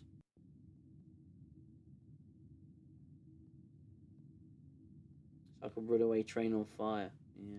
Yeah, it is. Yeah, it is. Right, I'm going to say my goodbyes to everybody. Be signing off here very shortly. I'm going to go to bed because it's been a long day today. It's been short, but it's been long. But I'm going to say a big thank you to everyone in the chat. I'm not going to name drop you all because that's just a lot. Fuck it. Let's give it a go. Right. Let's see. all the way from the top. Twinsen, Clayton Rumley, Ramden, Tangent Angels, Pierre, RRTNZ, Bishop of Rusty Iron, Mauro Botta, if I haven't already said that. Annoying Critic has been in as well. And Watch Nerd, Gooner, Jamie Ives, and James Caserta, and Mauro Botta, thank you for that chat, and thank you for the previous super chat as well, very early in the stream, RLTNZ, always a pleasure. It has been great talking to all of you, as per usual on this Friday night. It's always a nice little get-together. Odyssey when it becomes public domain in 50 years. Thank God only one episode left to suffer through. Yes, after that we will be covering other decent sci-fi shows. We will be talking about For All Mankind as soon as that starts to release as well. And I may do a couple of extra streams. We may put 10 forward on hold a little bit, and I'll do some bonus streams where I talk about, we can have a conversation about games, about different movies, about all sorts. I want to try and branch out a little bit as a channel, not just focus on new Drek crap, because I'd like to talk about things that I really enjoy.